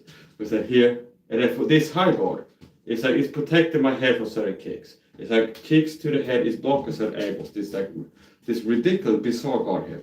It's protecting me from kicks from the front work to connect with my head. Okay, it's open in a way. Now the middle is open, but it's also where I can crash down with hand fist, for example. So it's an offensive guard too, where I'm ready to. It's a static defense where there's certain kicks that can't land cleanly as I have my hands like this, and it's also I'm ready to generate. Especially if I'm taller, downward force, for example, because I'm already up here. Hammer fist, standing hammer fist become more powerful because I'm up here. See, this hammer fist. So from here, rather than from here, from a hammer fist, to make it hard, a standing hammer fist, I want to go up here and then sword from up high down to make it hard. So if I'm already up high, I've already set up the hammer fist, which should be the raw knuckles. Hitting here, and it can be like an elbow where the hammer fist techniques I've been training is like to cut, understand? If you connect to the orbital bone or like here, these hammer fists, it's not necessarily aiming to hit here. It could be the goal is to like smash straight here to this area, like this target from primarily. But if it's not, if it connects with the bottom knuckle, it becomes like a saw. And basically like elbow strikes are like to create cuts if you connect to the orbital area. Same with these, the hammer fist with the raw knuckles. If you connect like this, so here's the chief target zone for those stabbing hammer fists. Here, like the nose, bottom of the mouth, like this over here. So basically this area is where I'm looking to connect with the hammer fist, like this. And how I set them up a lot of times like this. See, where I need to drop my level to make it land the way that I want it to. So if I want to connect to this target zone, it's kind of difficult to make it land the way I want it to, like this. Now it can be done, But an easy way to land with power is to, similar to the setup, to go here, then overhand. It's here. And then, so basically, however, I end up moving down here, and then throw the heavy fist. And it becomes a better angle. So here, see, that's a more natural angle, where it's bang, bang, and that's just like I can use the left jab, level change, step in level change, here, to throw the overhand right. I can also go, and then if he's still close, I can throw the right elbow strike. So I can use the same setup to do different attacks. So the same way that I set up the overhand rights, see here, where it's level change, and the level change is not just protecting me from getting clipped as I'm moving in to get in distance to land the right. It's also part of power generation.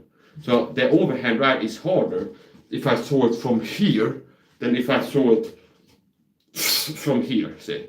So if I throw it from here, it's a lot more harder than if I throw it from here, see. So if I throw it from here, there's a lot more power in it than if I throw it from here. So the same setup for the overhand right and the stiff overhand right. You can make it more from the side, you can make it more top down, and you can also have it be more straight, see, like a more powerful straight. See, that could be the same setup, where it's tap, and it's more straight. So the same setup, which is accomplishing what? Closing the distance in an intelligent way. Where it's like, I'm not gonna land the overhand right, but I go approach you like this, and then throw the overhand right. Because that's just stupid, okay? And I'm less likely to still be conscious to throw the second punch. Understand? So you don't close the distance like this, okay? And then comes overhand right, obviously. So what is this, we are close to the distance, accomplishing? It's, I'm more likely to not be hit with a quality attack as I'm close to this way. So rather than this way, see, and I'm getting close enough to land if your head is still there. And if not, it's like you have to move further. But you can still land the second one, like if you do a leap or something like that, has support. So from here, see, and I can close the distance like that. Now this is a more intelligent way, effective way to close the distance. Where I throw a jab, and I go to the guard here. So as I'm moving in, if you were focused on catching my head as I move towards you, it's easier for you to hit me with straight or hook punches if I'm moving X-Y axis, maintaining the same X-axis and Y-axis, just moving at you like this, okay, to close the distance. Now if I just this, okay, makes it a lot harder to hit my head, because what I'm doing is I'm moving my body towards you, but my head is moving on two axes. So it's a level change, which means if I move towards you and it's like try to connect with the head, it's easy to do. But if the head starts moving and then goes here, it's harder to hit the head. Okay, I don't have to always explain that, but it's harder. Now, if you do it more complex, where this in and of itself can make it more likely you get close enough to land the power right. See this. See this, okay. See, now if I throw an attack at the same time, which is blinding you, see, it's blinding you. So, and I can throw that first from here, and then suddenly I'm down here and there's an overhand right. See, so the first punch might not knock you out, but it can be rather you're bending and you're focused upstairs and suddenly I'm here attacking here. So it's hitting with something, and it can also have a blinding potential. You can also do it like a palm strike, which you have a bigger blinding area too. So, see here. So it's, for example, here, here, and then here. So I can close this like this too. See here, here, but I like to have it further out. See here. In my previous video I was doing back fists. Gonna do a few more light back fists.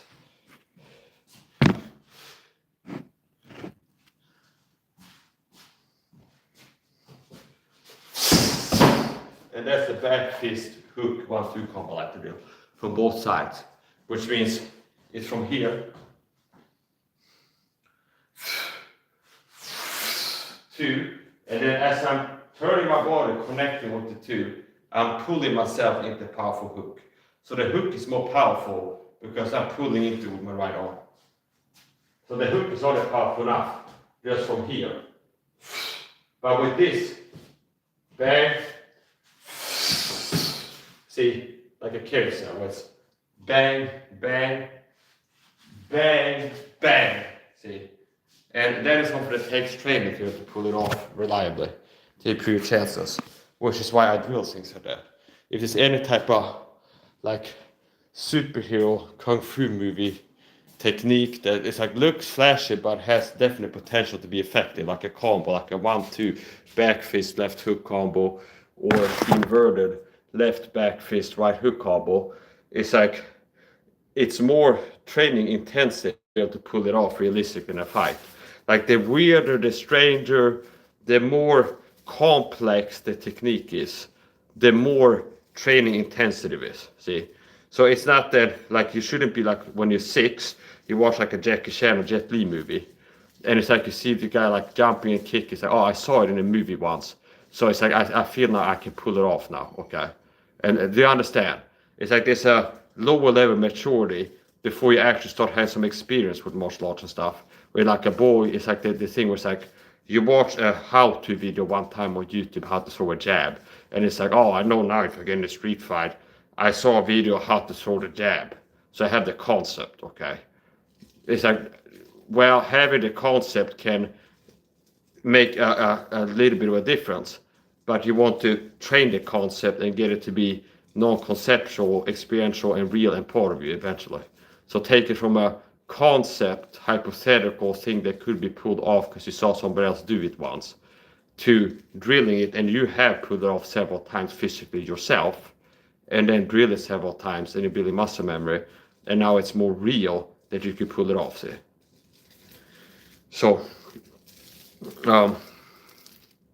yeah. If you're a first-time viewer, don't forget to hit the like button. Don't forget to subscribe and save a bookmark to my channel, because YouTube might unsubscribe you after you subscribe. See, so I recommend you to remember Mike SAHA live, so you can search it manually in case YouTube unsubscribes you. Which people, at least one person told me YouTube did that to them. And I want more than one.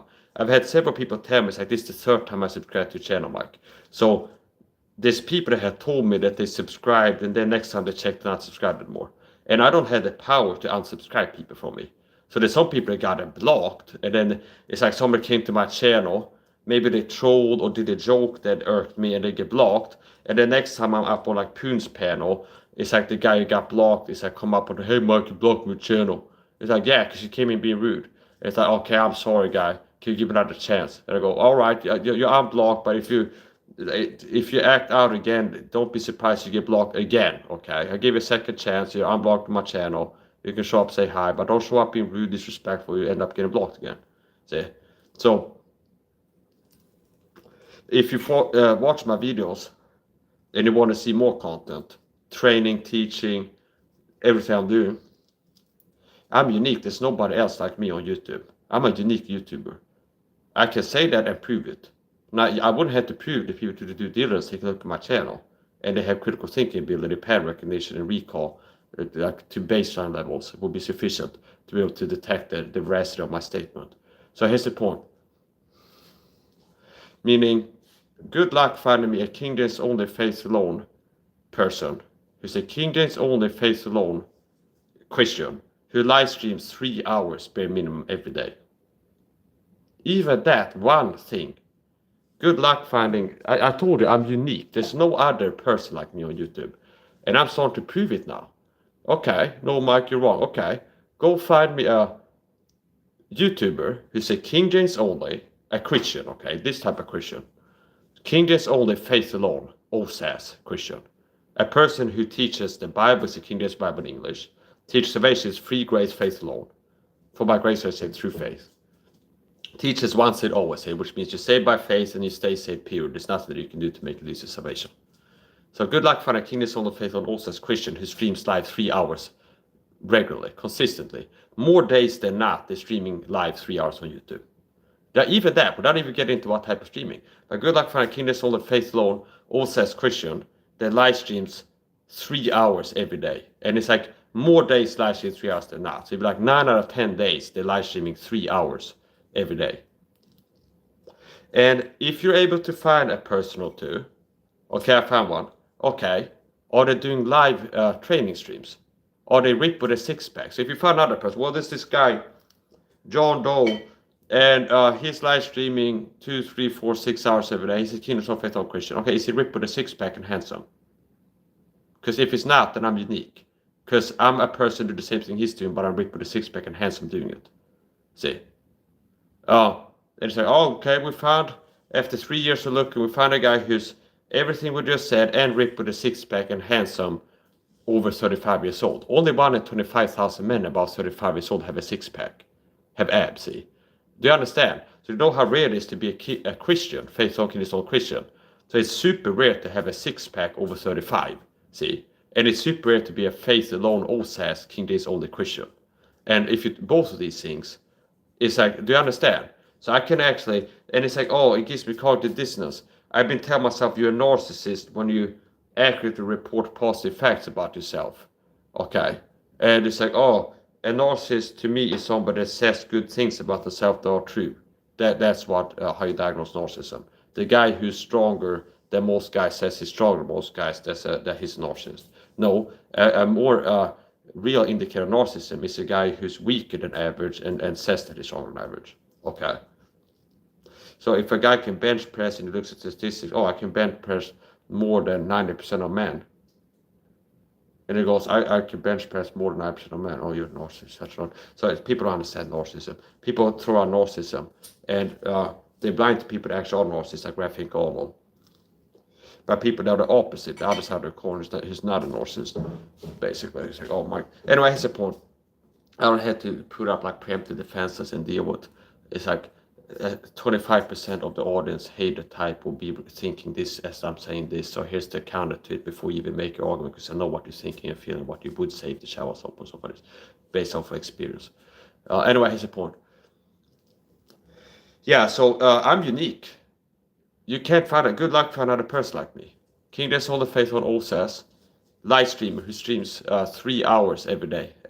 Live streams on average 3 hours every day. So if you have a week, 7 days, let's say there's 1 week that I don't like, there's a day I don't live stream even a minute. Now that's going to be compensated by most days if I live stream, it's more than 6 hours. See? So saying live streaming 3 hours per day, averaged out baseline on a month, that's accurate. See? And it's like modest because I live stream most days. And most days I live stream, which are most days, it's 6+ hours per day, see?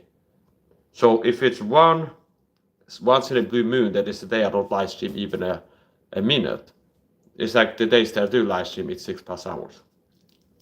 So baseline median average would be 3+ hours a day. That's accurate to say that. You live stream 3+ hours per day. So, good luck finding a King Des All the Faithful Christian who live streams 3+ hours a day. And then if when you do like the rare person, there will be some. You might be able to find a person. Okay, or 2. Now, are they ripped with a six-pack? Do they have a six-pack above 35? Are they 35 plus with a six-pack? Because that's 1 in 25,000, 0.004% of men. 1 in 25,000 men above 35 years old. So that'd be what? 10 in 25,000, 250,000, or is it 100? Math is not my strongest suit. I'm better with like linguistics and pattern recognition than this. Computations, mathematical computation are my strong suit. But the decimal system calculations, I can pull them off quite reliably with some effort.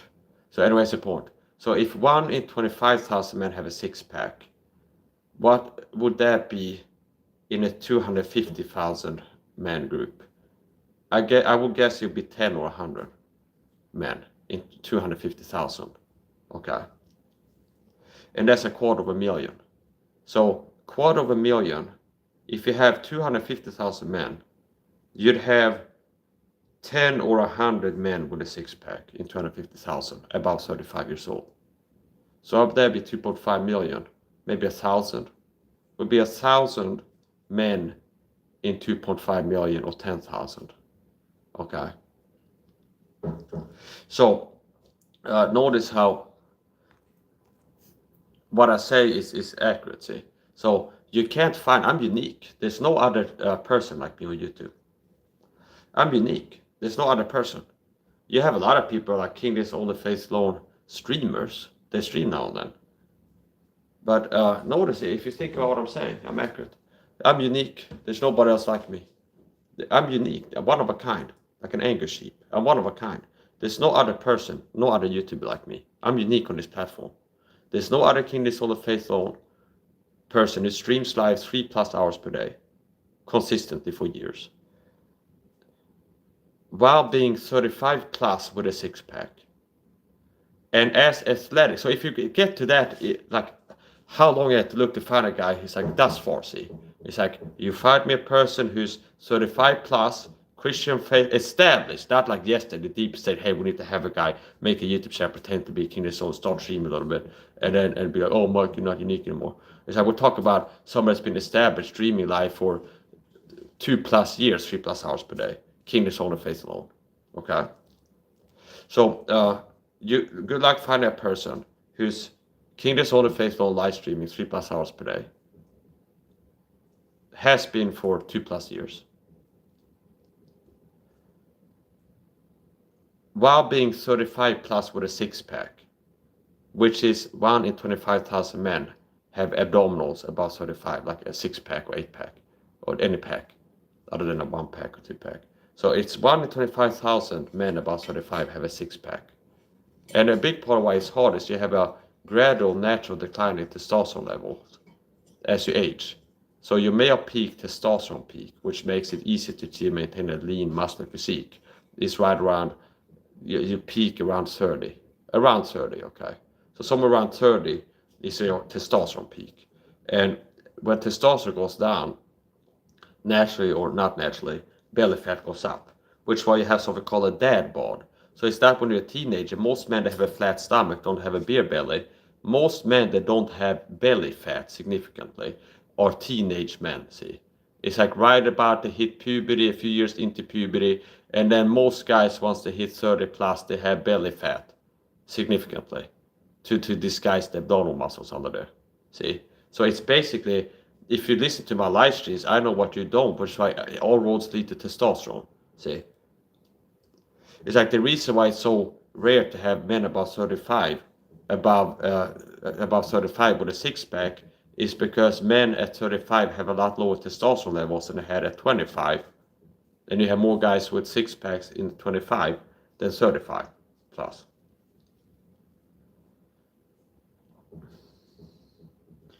Because testosterone goes down year by year. There's a natural decline. And then here's the issue too, where the so-called natural decline is not as natural as a lot of people have been led to believe by the matrix system. Because the decline rate, the rate of decline of testosterone, is due to the lifestyle of the average man. High sugar diet, being vitamin deficient, a lot of people. I'd say most people. A lot of people are zinc deficient, which can hurt the testosterone levels. A lot of people are vitamin C deficient, which hurts the testosterone levels, can hurt the testosterone levels. So on and so forth. So, notice how I'm a person that is, as a Christian, be working to compete fairly against people that are working to cheat to win against me. See, it's like the gang stalking program knows, happened today, that so basically the government doesn't want the word about gang stalking to get out. And that's one of many conspiracies that the deep state don't want the mass to be reached by. The truth about the conspiracy called gang stalker told videos. See, so I'm a person knowing the truth about gang stalker told videos, a whistleblower. And the government doesn't want the word to get out. They want people to hear about gang stalking from a real TI knowing and speaking the truth about it. Which means it's a threat to the deep state, and that's just one of many truths that I know they don't want the masses reached with. So the more people I reach, the bigger the problem for them. So they already work with shadow banning on my channel, things like this. Now, it's to the level where the deep state, they know that my top content is streams like this. live exercise training martial art streams is my top content. If you're on a computer, you go to my channel. Possibly works on a phone too. You go to my channel and you click live streams, and then you can sort it. Newest, oldest, popular. You click popular. The top content out of all the different types of content I've been producing is streams like this. Live exercising. Like live exercising. So that's like reliably, if I go live exercising, that's the content that I gather the most views of. Okay. Out of all the things I do. Cooking streams, gaming streams. It's like when I do streams like this, that's when I get the most views. So if the deep state wanted to keep getting views, they would run interference, especially be incentivized to run it. If somebody was working to sabotage my growth and my reach, they'd be especially incentivized to sabotage these type of streams. And today I went live. I didn't have anybody call me on the phone all day. I went live in 3 minutes into starting a martial arts stream. I get 2 different phone numbers calling me. And when I go Google them, it says like scam called phone salesman.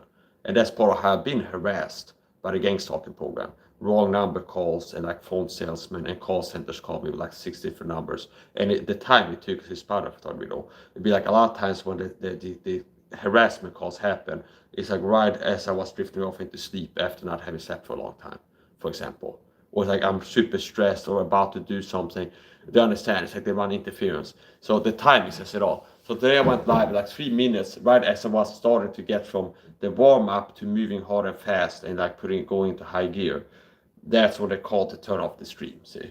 2 calls. So this is the real gang stalking. Now here's the thing too, because I'm not sensationalistic. People like Stalked by the Feds Lisa that have 500,000 followers on Instagram. Most of her evidence for gang stalking is like an Instagram reel sitting in a cafe, film over her shoulders, a guy sitting with sunglasses reading a newspaper behind her. It's like gang stalking perp followed me into the supermarket or something like this, the cafe. Whereas I have things like this, where it's like I go live to produce my top content and like 3 minutes into 2. So like my evidence, if I want to present it, will be more credible than understand. Whereas a lot of hers is like plausible deniable, as started to record in public and claim that this person is a gang stalker just for sitting somewhere or walking somewhere, being parked somewhere. Okay.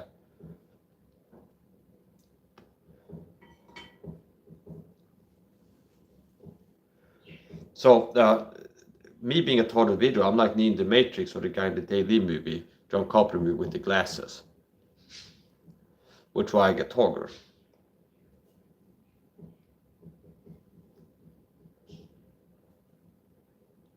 And they have the cheat, see.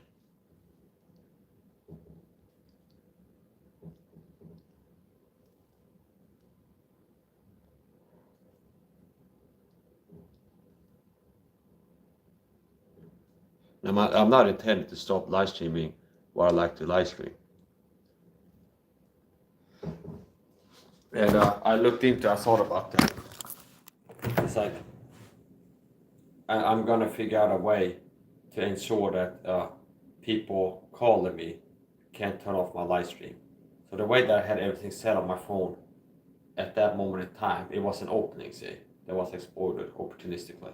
Where it's like, there's things you can do on your phone, like do not disturb mode, and have both Wi-Fi and mobile data on at the same time. So if one fails, it switches to the other internet source. Now here's a point, and possibly there could be an app that I can download that you grant permissions to manage your phone calls and be like block all calls or something like this. So I'm not gonna just sit down and just let that happen.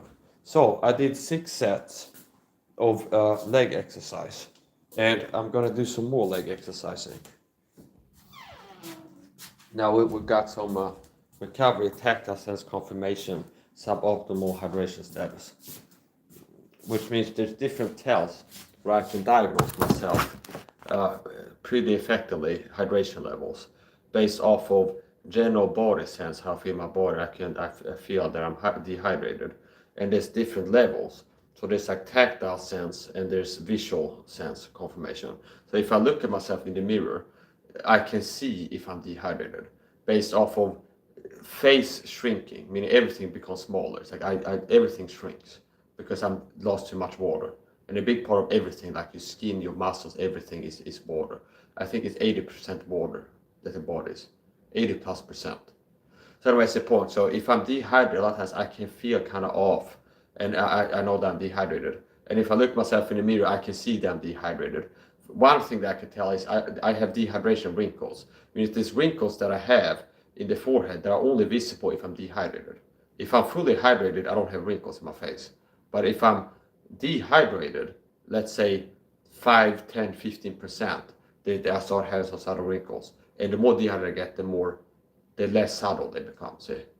So that's one sense. So basically looking at myself in the mirror, I can see if I'm dehydrated based off of everything looks small and are shrinking. And then some dehydration wrinkles. It's like here, here, and then here. So it's like wrinkles here and here that are only visible like in the mirror if I'm dehydrated. And then a deeper level dehydration, tactile sense, is how I catch myself being dehydrated sometimes too. Is I can feel flakes on my lips. So you might start to look myself in the mirror and see the wrinkles and like my face looking smaller, like more like emaciated, shrunken. And then correlated with that, there will also be dry lips, where it's like I have flakes on my lips. Like this, I might feel it as I'm talking. That there's like okay, so it's like my lips dry, I get flaky lips. So there was a body sense, feeling dehydrated, confirmed by tactile sense, what was the same like feeling that my lips were dry.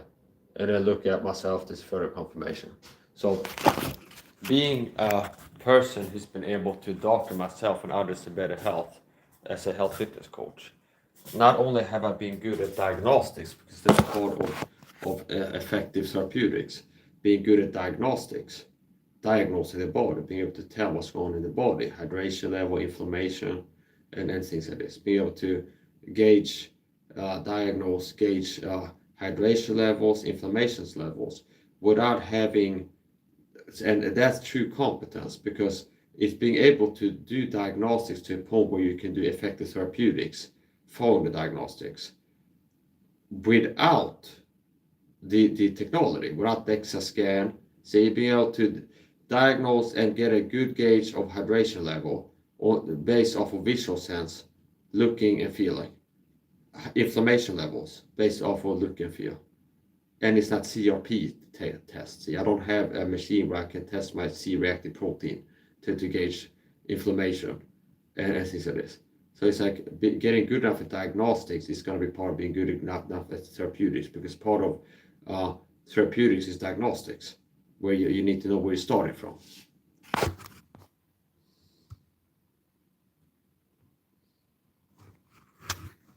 That's the first person going to get blocked.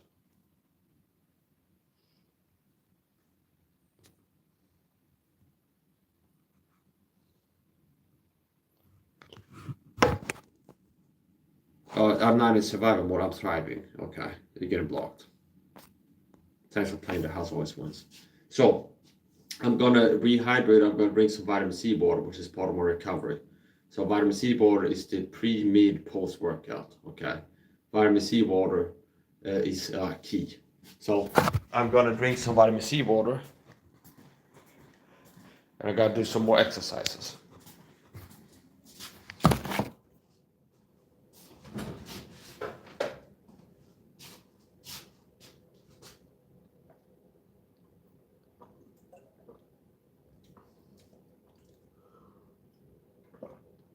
Same there. I can diagnose the amount of vitamin C in the water by the taste, see? Because my tongue is able to sense acidity level, which with experience, tasting varying degrees of acidity from drinking like lemon juice and vitamin C water, things like this, you can sense approximately how much vitamin C is in a gulp of water. So once you get diagnostics, which is part of external diagnostics,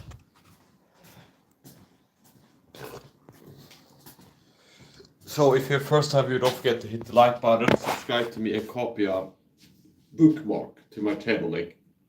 Remember, mics are live. And then the best way is to copy my channel link as a bookmark or save it to text document, because if you subscribe to me, YouTube might still go and unsubscribe you because they're worried about me reaching people. So once again, we had a narcissistic flying monkey gang stalker come in doing perception management, gaslighting, because part of the attractive power that I have is being a person that's been thriving, not just surviving. So despite being targeted with narcissistic abuse, I've been thriving, not just surviving. Meaning, while I've been targeted with gang stalker individuals, I've cured myself of several mental and physical health problems. I cured myself of asthma attacks. I cured myself of panic attacks. I cured myself of depression while being targeted with narcissistic abuse on a super high level, on an institutional level. So a big part of what I get from the gang stalking flying monkeys is inversions of the truth. Projections, inversion of the truth, which means the truth is Mike is a person that has a marketable quality and trait. He's got something that's attractive, that despite having a hard life and being told with narcissistic psychopathic abuse at a high level than well, most people get it and do get it, despite that he hasn't been locked into survival mode, but he's been thriving despite. See, where it's like, I'm not walking around in survival mode, I'm miserable every day, I'm sick and tired, as you would expect.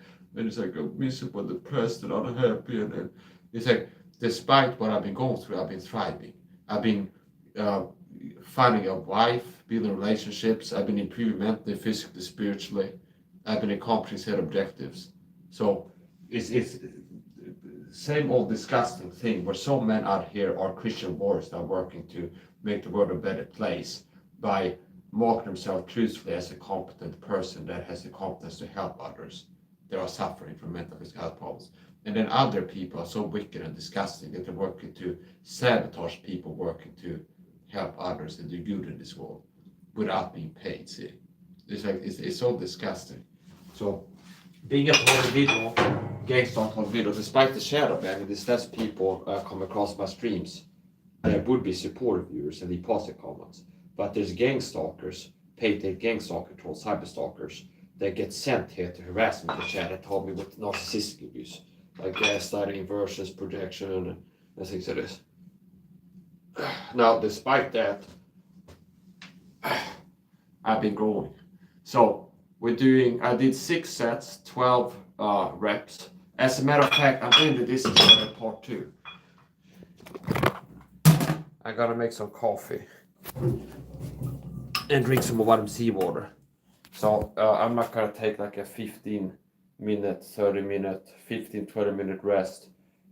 I'll do that off air and I'll go live again and do some more leg exercising. We'll finish my flex.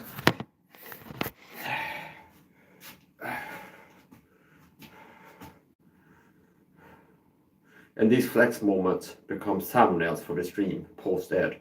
After I'm done with the stream, I can go play the stream, screenshot this, and use it as a thumbnail.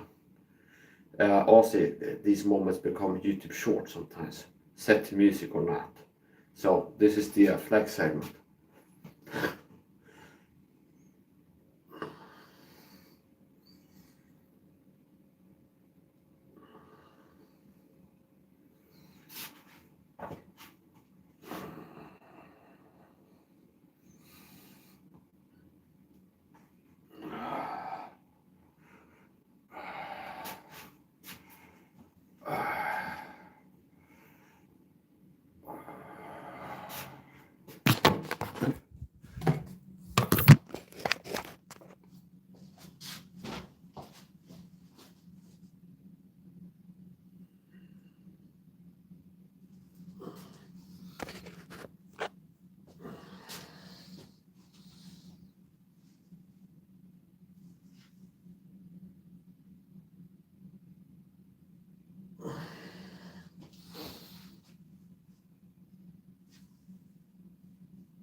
I call this the equalizer muscle group, because, and I discovered accidentally, I didn't try to make it be like that, but if I flex a certain way, it's like an equal sign, like math, where it's like an equal sign, where it lines up the tricep or whatever this muscle is called, the subcutaneous anterior abductor muscle. Like this. I have a joke too, where it's like the abductor muscle. If you listen to bodybuilders talking, like the sub-anterior post tranquicular abductor muscle, something like this. So it's like abductor muscle. I guess that type of muscles in your back, there's like that the CIA abductors use. That is like the exercise, and it's the muscle group, the abductor muscle, that makes you really strong. It's like you're in a van and you're the guy who's like behind the sliding door, and they pull up next to that person, it opens, and they pull the person into the van out instead and put like foam on them or something like a movie. So I guess that would be like the abductor muscles that they used to pull somebody into the van because you abducted them for the CIA or something like this. Okay, so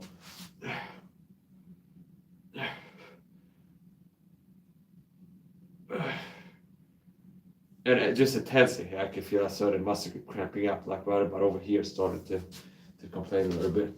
So the way that my body position while tensing a certain way was really making a certain muscle group start vibrating.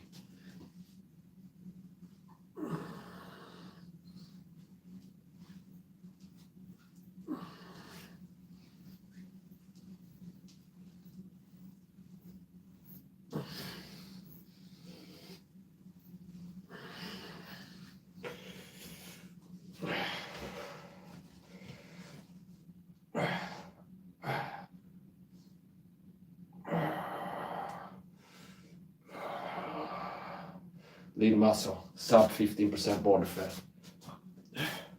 For a man in his 30s, less than 30% body fat is like a must if you want to say that you're in shape. Less than 30% body fat. Women can have a high body fat percentage healthily. So for women that are interested enough, lower testosterone, higher estrogen, a higher body fat percentage is more natural for them, being a woman. Whereas masculinity is hardness.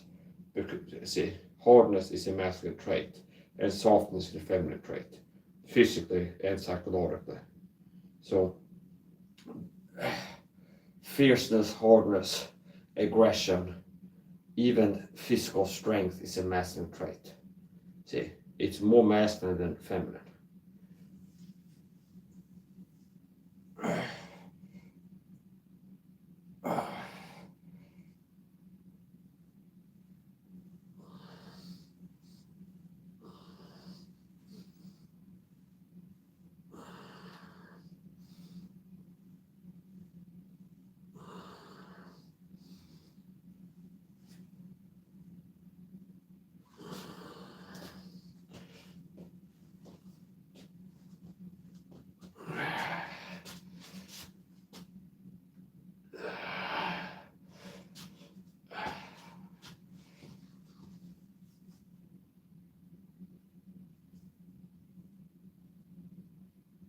Pain.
possibly another video.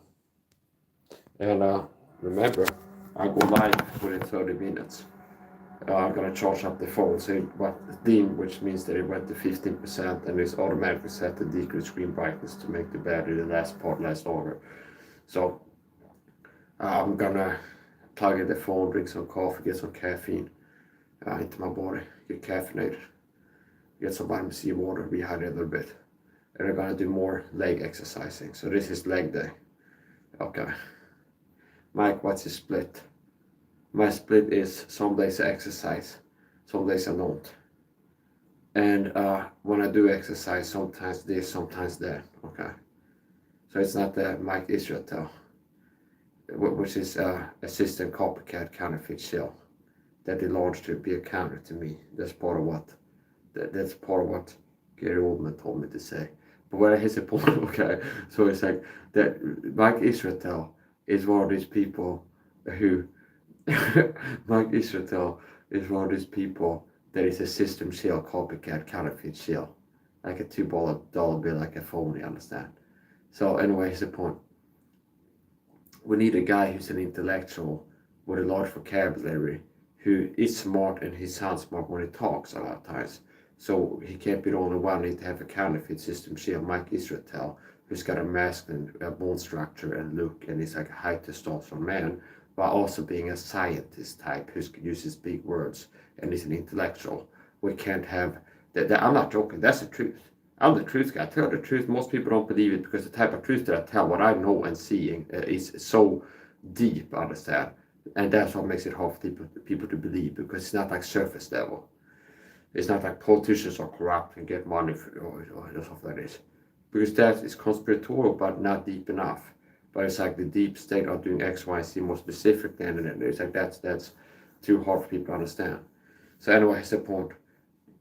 Paradoxically, the more quality of a truth you are, the less people you have believing the truth that you share with them. Even people like truthers, conspiracy guys. The more quality of that you are, the less popular you be. So we live in the opposite of meritocratic system in all kinds of ways, which is one of the other things I've been educating the public to. We don't live in a meritocracy, and people need to be told, because a lot of people have been brainwashed by matrix system, conditioned into falsely believing with all that, when they think we live in a meritocracy. They think the people that have a million subs on YouTube, they have million subs on YouTube because they're better than people that don't. See? It's like there's an unknown, unconscious, semi-conscious, subconscious, semi-subconscious sense that people have, a perception. There's like people that are bigger are better than people that are smaller. We don't live in an organic system where it's like the person has the most talent and is the best and works the hardest gets the most success in this world. We live in a evilarchy with a deep state to sit and manage and control. This guy is bound to have success due to his talent, willingness to work hard, and we had to work to keep him from growing, sabotage from growing, because he's gonna grow if we don't sabotage it. And this guy growing means bad news for us, because if he reaches more people, gets more followers, more people get the truth that he knows they don't want the people to know. Whereas other people, like this guy, is a system shield that's made by us to go on YouTube and be big, or let to, because they're not doing anything that's risky to the deep state. And it's like people don't want to hear the truth. It's like La La Land, try to tell people Santa Claus isn't real. So that's the reality. That's reality. Meaning we don't live in a meritocratic system, a meritocracy, not a pure one. Is there merit in some people have success? Yes. But that doesn't mean that we live in a pure meritocratic system, where the best get the biggest, the best have the most success. It would be a hard sell to have people without any ability, completely, entirely lacking in any ability merit, to like have it seem real to the people that is like they have some success. Now still it's gotten to a point where you have asthma, golden penguin C.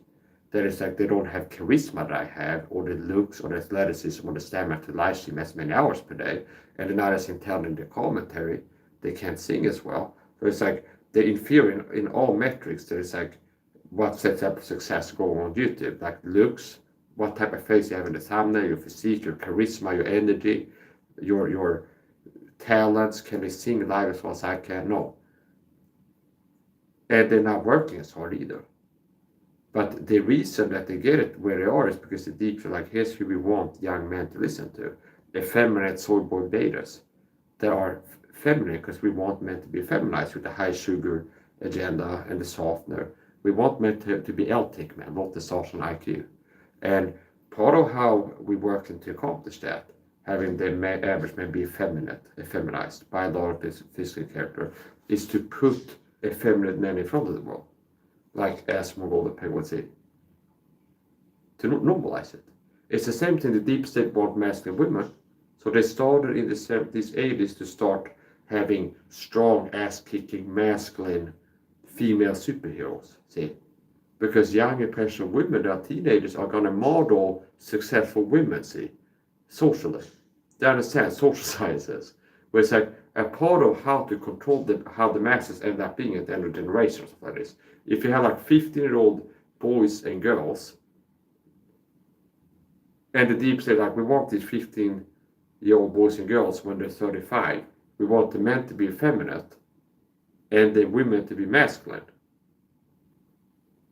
to a higher degree than what would naturally happen without us working to make it happen.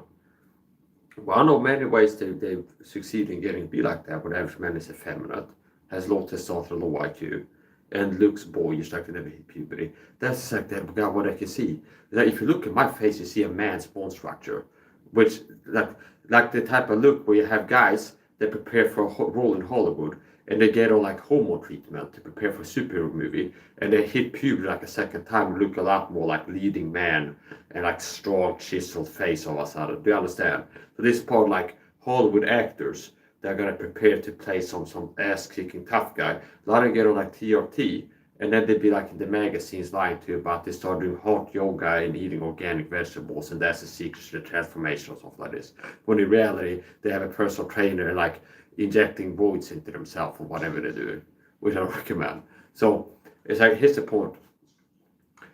It's like the average man, a lot of guys now look like an effeminate boy, like Brandon Holthouse on this deep state sellout that the Illuminati picked to be like a pastor, okay? A deep state pastor. Like a lot of Christian leaders, they're not as strong alphas. It's like they look like a boy. There's a lot of people now that look like they never hit puberty. It's like they have a boyish look. They look like I did before I hit puberty. Like the same like look, face, bone structure, and energy. They have like the same energy and look that I did before I hit puberty and started having some testosterone flow through my veins. You understand? And then the result is, being a man with a lot of testosterone naturally flow through my veins from puberty till now, that ends up you look more masculine, see, because you've had more available testosterone in your body all these years, see? Which like guys that have super low T, like the average guy, they get a void, suddenly their face looks more masculine, see? Because they've been having low T all these years, and everything that's building and it's like low T, and it's like a look, see? Like a boyish look. So a lot of guys now look like they never hit puberty. They look like I did before I hit puberty. It's like the head size, the shoulder width, the bone structure. It's like they look more boyish, okay? Which is the same as saying more feminine. So a way that the deep state has succeeded in feminizing the average man and masculinizing the average woman is to have the average man eat a high sugar diet, use all this toxic chemical, hiding people to lower his testosterone. And also part of like the psychological conditioning is to show effeminate men to have it normalized, especially successful men. It's like we're gonna have deep state shells to deep state. Penguins in Asmongold, two guys with like a long haircut, they have like a twerp, sissy boy, beta, simp, bitch boy face. Understand? With like a pencil neck, with that looks like if I blur my eyes like this, if I was at a bar and I was drunk and I was like my eyes were blurry and it's dark lit, and Penguin C or Asmongold is sitting in the corner having a drink, I might think, it's like, who's that woman over there? I go close. No, it's a man, okay? Because they have a woman's haircut, they have a woman's cranium size, jaw. It's like their face is built like a woman, okay? So they look effeminate. It's like they're weak, scrawny,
So I'm back.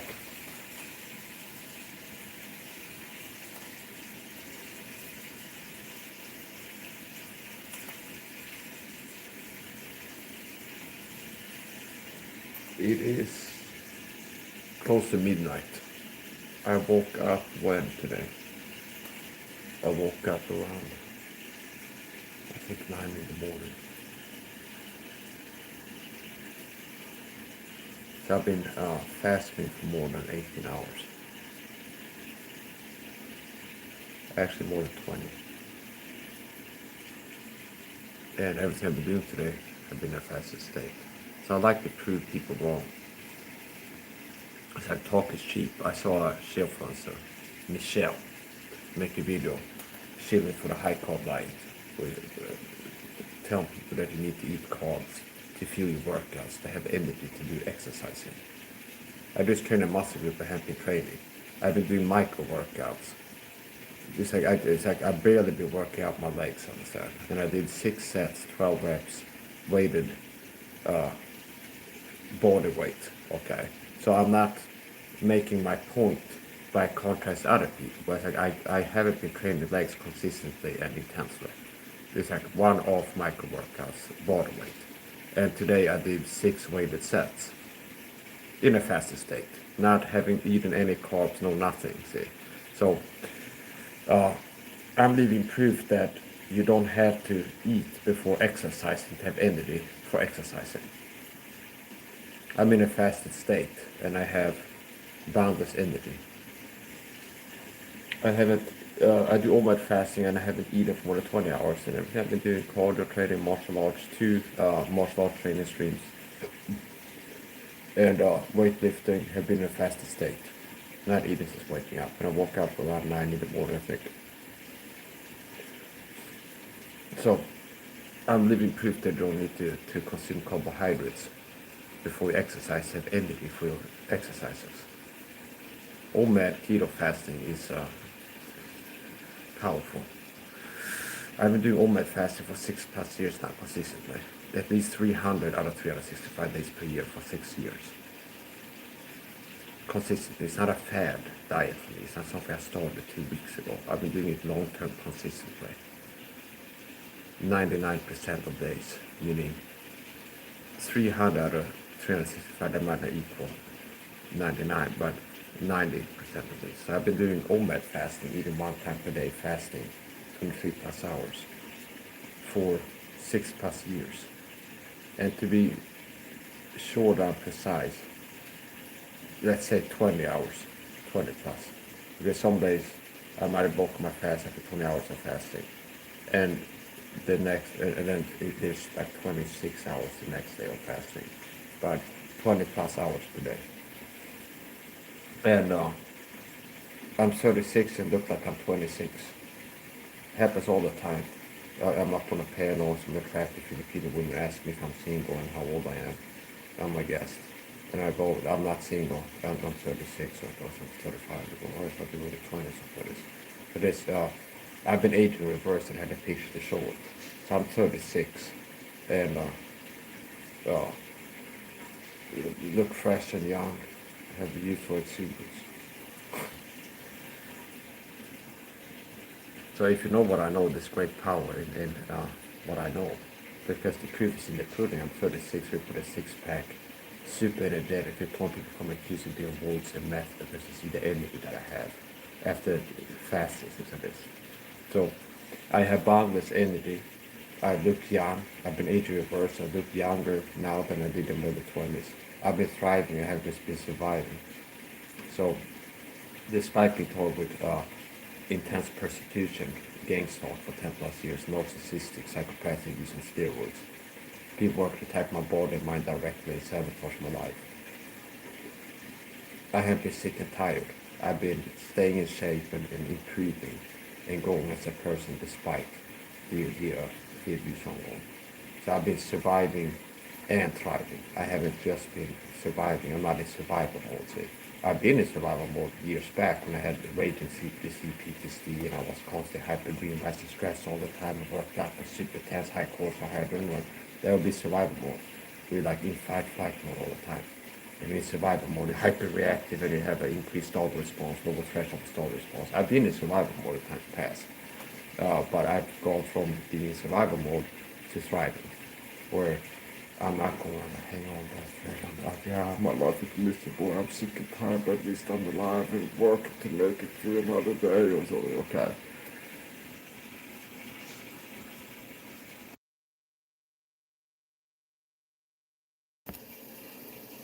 I'm gonna go to the laptop pretty soon. I'm going to flash a medical disclaimer because I've been talking about medical stuff and I like to work in disclaimers if I do. That's the last part of the agenda before ending the stream.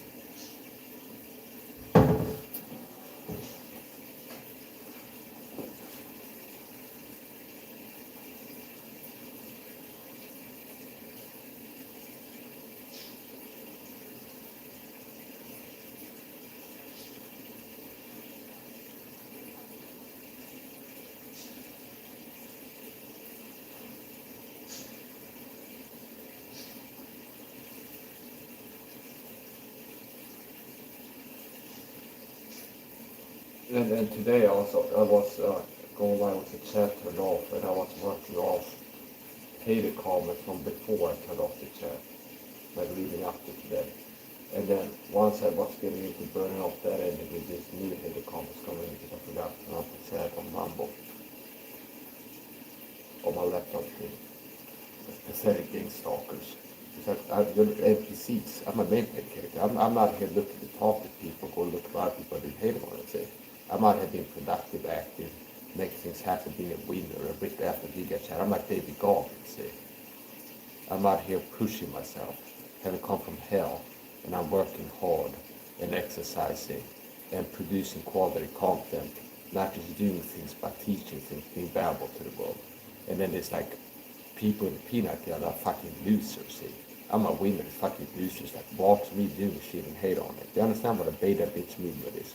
It's like sitting and watching another man doing shit and hating on it. That means that you're having the time to hate on other people doing shit because you're not doing shit. You're not live on YouTube right now exercising for 3 hours. You're not breaking personal records, PRs. You're not live training martial arts, see, and teaching it. You're spending time watching my streams, hating on my streams. It's like I don't have to because I have a genius IQ and I can take vision into pattern recognition and have competence. It's like I have to outsource my thinking ability to other people that lack it. See, it's like other people for them to have the output of a genius brain, they need to have it shared to them from a person having a genius brain because out of like so if you have a genius IQ. It's like other people can't think like a person with genius IQ. They can't have the insights and perceptions and they can't do the computations that a genius brain can do. So the only way they can enjoy and be blessed by the output of a genius brain is that a person with a genius brain shares the output of their brain with them. See? So anyway, we're gonna go to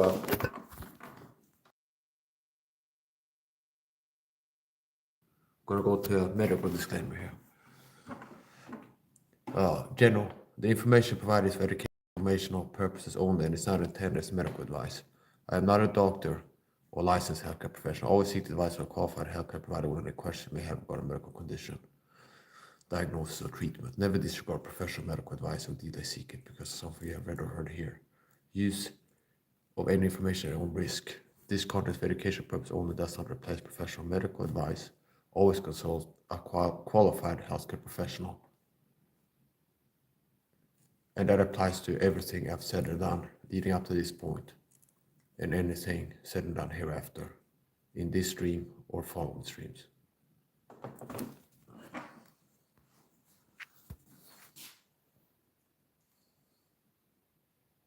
B1 and B2 sing the chorus. Hang out the birds them coo.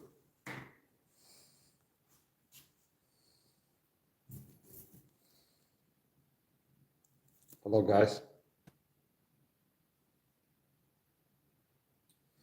Bro is the type of bro to live inside of a cage. They're not gay or anything, but the two male birds, they're always suspiciously close to each other, rubbing up on each other and stuff, but not gay or anything. Okay, they're not gay or anything. By the time I peek in the cage, they're like rubbing up on each other and twerking and okay, but they're not gay or anything. But the two male birds, and anytime I glance in the cage, they're always like sitting super close to each other, like rubbing up on each other and gyrating. Things like this. They're not gay or anything. Bro ain't gay. Also, bro is always rubbing against another man. Okay. But they're not gay or anything. You're not gay or anything. Bro is not gay or anything. See, don't know this is giving like the stare guy. He's not happy with this. That's a joke, okay? You're not gay.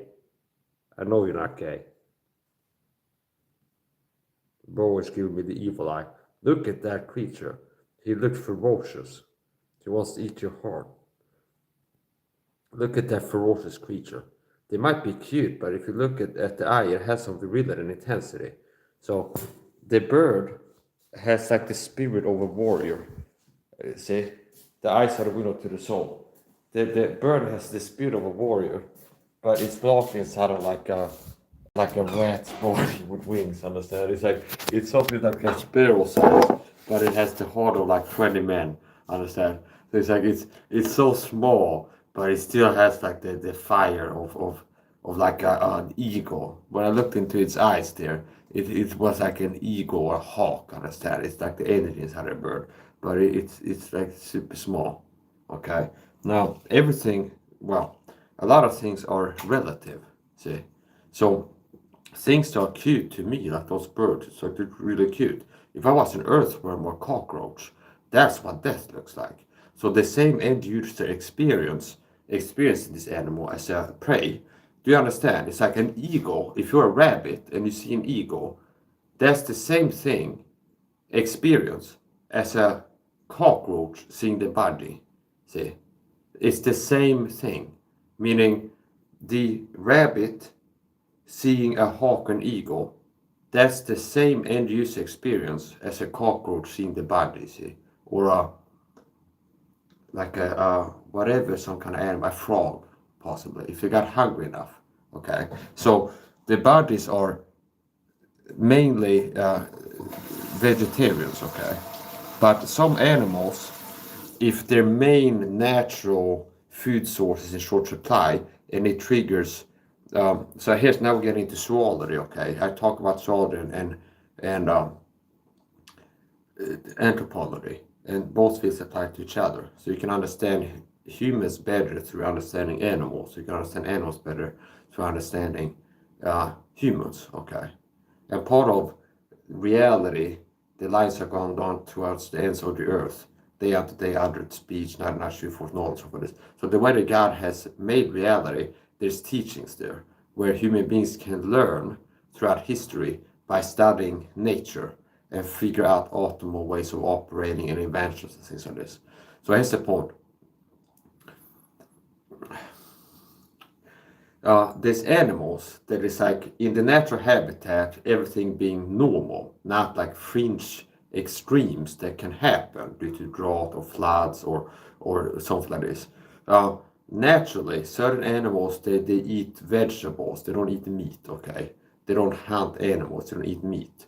Some of these animals, if they reach starvation level, it triggers curiosity, like exploring, experimentalness. Where it's like, there's animals that normally they eat berries, okay? But if they get hungry, there's no berries, and there's like an insect, they might go for the insect. But they wouldn't normally do it if there was berries around, see? So there's a lot of animals that are like that. So their bodies here, naturally, they like to eat seed, okay? They like to eat fruits and vegetables and seed, which means they might fly over fields and land, and there's like seed, and they eat the seed, okay? Now, if a body would be starving and there's no seed around, they might go for a grasshopper or possibly like an earthworm or something like this.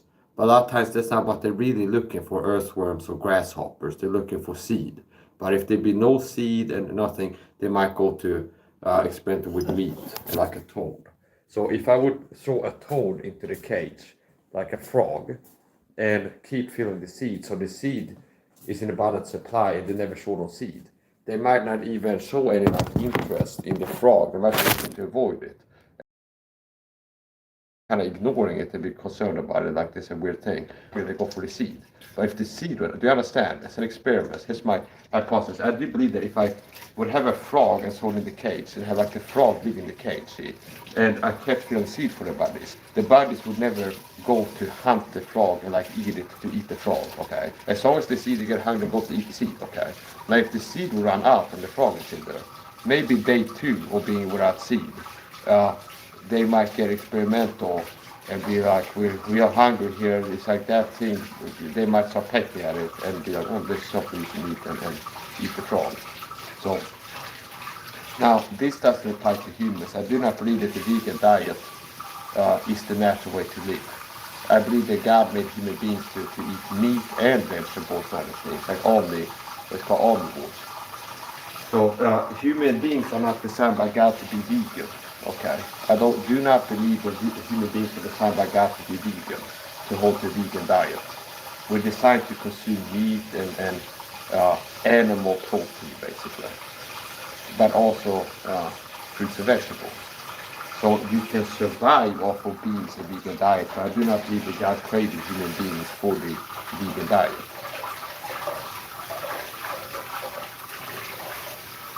God made animals. I've thought of this for years,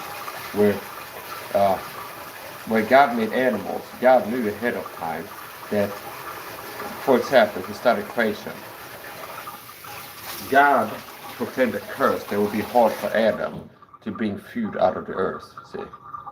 Before that it was easy, but the earth would be fighting Adam to give up the food, see. He would have to labor and work hard to bring food out of the earth, see. But God still had grace, where he provided, knowing that man will fall, be cursed, and have a hard time getting food out of the earth. God still provided animals even before the fall, that after the fall, helped Adam to have it be less hard to bring food out of the earth. So before they had diesel engines and tractors, you had biological tractors, oxen. So God made oxen. They're like perfect for putting a yoke on them, and having a man have a plow after it. And notice if you're a man, and you have to dig like trenches, 100 trenches across a field to put seed in it and grow crops for your food. That's real hard with like a pickaxe, one man to go across there and do like 100 furrows, whatever it's called, like 100 ditches over it, okay? Now if you have an oxen, it's like you strap that yoke to an oxen and you have like the tool, like a little spade, and you can just drag it behind him, and then you're walking there and the animal does the heavy lifting. So oxen are like biological tractors, where God made oxen, and oxen have been helping human beings to bring food out of the earth, to be like a tractor basically. So before they had tractors, like diesel engine tractors, gasoline engine, combustion engine tractors, you had oxen. And everything that they do with tractors now, farmers, they do with oxen. So they will plow the field, and you go and you chop down logs, you're going to build a house, the oxen can pull the logs. So a lot of things that we use now, modern technology, more advanced and sophisticated technology, it's like throughout history it's been the animals do that job. Before cars there were horses. See? So these horses that God made are like suspiciously well adapted for humans riding them and being able to travel the world. See? To have like travel and deliver letters and transport things as it is. So before we had automobiles, we had horses. Before we had tractors, we had oxen. And there's still people in third world countries, they use oxen, like India and Malaysia and quite a lot of problems in Thailand especially. It's like there's few people in Sweden that use oxen for farming nowadays. But in like third world countries and countries that are not as industrial, not as well off, there's still a lot of countries where farmers use oxen for logging activities. People still in certain countries, in Sweden it's very rare that farmers use oxen for farming activities. They use tractors, okay? But in some places in the world, third world countries like Malaysia, India, things like this, there are quite a lot of farmers that still use oxen rather than tractors. And one of the advantages of an oxen too, if it dies, you have a lot of meat to feed your family with. So if you have an oxen that you're using to bring forth food, and it dies, the oxen itself becomes food. See, so there's like a backfall there. Like if you're having an oxen and like small scale farming to feed your family, and the oxen is helping to produce food. If the oxen dies and it was the only oxen, at least you have food for like a month, 2 or 3, from the oxen itself, like its carcass being dead. And before they would have refrigerators and stuff, they could still preserve meat by salting it and drying it and things like this. So you could dry meat, you could salt it. So traditionally to conserve meat, salting it and or drying it to preserve. So I believe in intelligent design. I believe it because I can see it. So that's not one of these things that require faith. See, there's certain things that require faith, and God is pleased by the faith. Where it's like, God tells you something, you believe it. Now there's certain things that don't require that much faith, really. It requires the absence of active doubt, willful doubt, see. It's like to see certain things, like the hand of God, as far as I'm concerned. It doesn't require me like choosing to have faith. It requires me not choosing to put my blinders up, understand? It just requires the absence of like willful active doubting. See, it's like God is real, okay? The Big Bang evolution. It's like just not choosing to believe these ridiculous things. I can see intelligent design in nature. And that's how it should be. For example, God made the human brain and God made walnuts. They're good for the human brain. So that's another intelligent design thing in reality. And I can show so many examples where God and man is the pinnacle of God's creation, which means God made man and then he made things that are medicinal for man. So walnuts are good for the human brain and they look like a human brain. See, they're high in certain type of oils, fats that are good for the brain. And they look like a brain. So the thing in nature's pharmacy, that is good for the human brain looks like the human brain, see? And there's certain things that look like the kidney that's good for the kidney. There's certain things that look like lungs that are good for the lungs. So God made man with these organs, and then God made things that look like the human organs.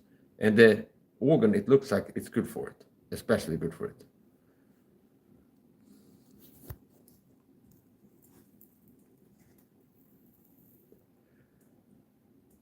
Is it beet juice that had a certain effect on the blood in humans, like circulation possibly? It's like beet juice. Is it nitrous oxide that's rich in possibly? It's like beet juice, red liquid, has special effects in the human body, circulation system, the blood.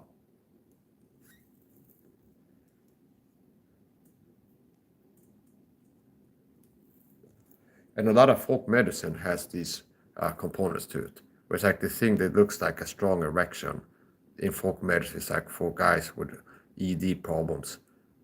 Grind up this herb and I like to make a tea out of it. See, it's like the thing that looks like a strong boner. It's like instead of folk medicine, it's like this thing is good for the male privy member, okay? This thing that looks like testicles is like good for male vitality and like sexual force. Okay, it's like energy.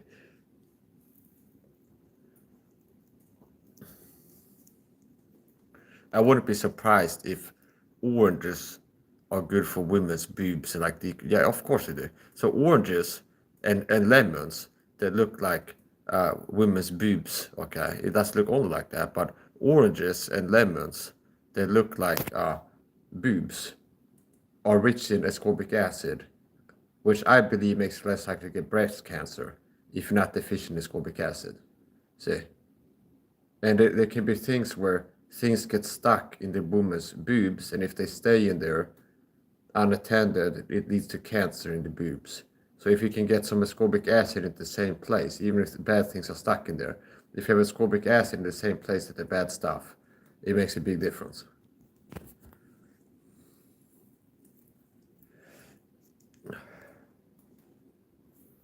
Yeah, I'm gonna finish up. It's gonna be on the video. Cutting it off before 30 minutes. And I'll go live. I'm gonna do more leg exercising.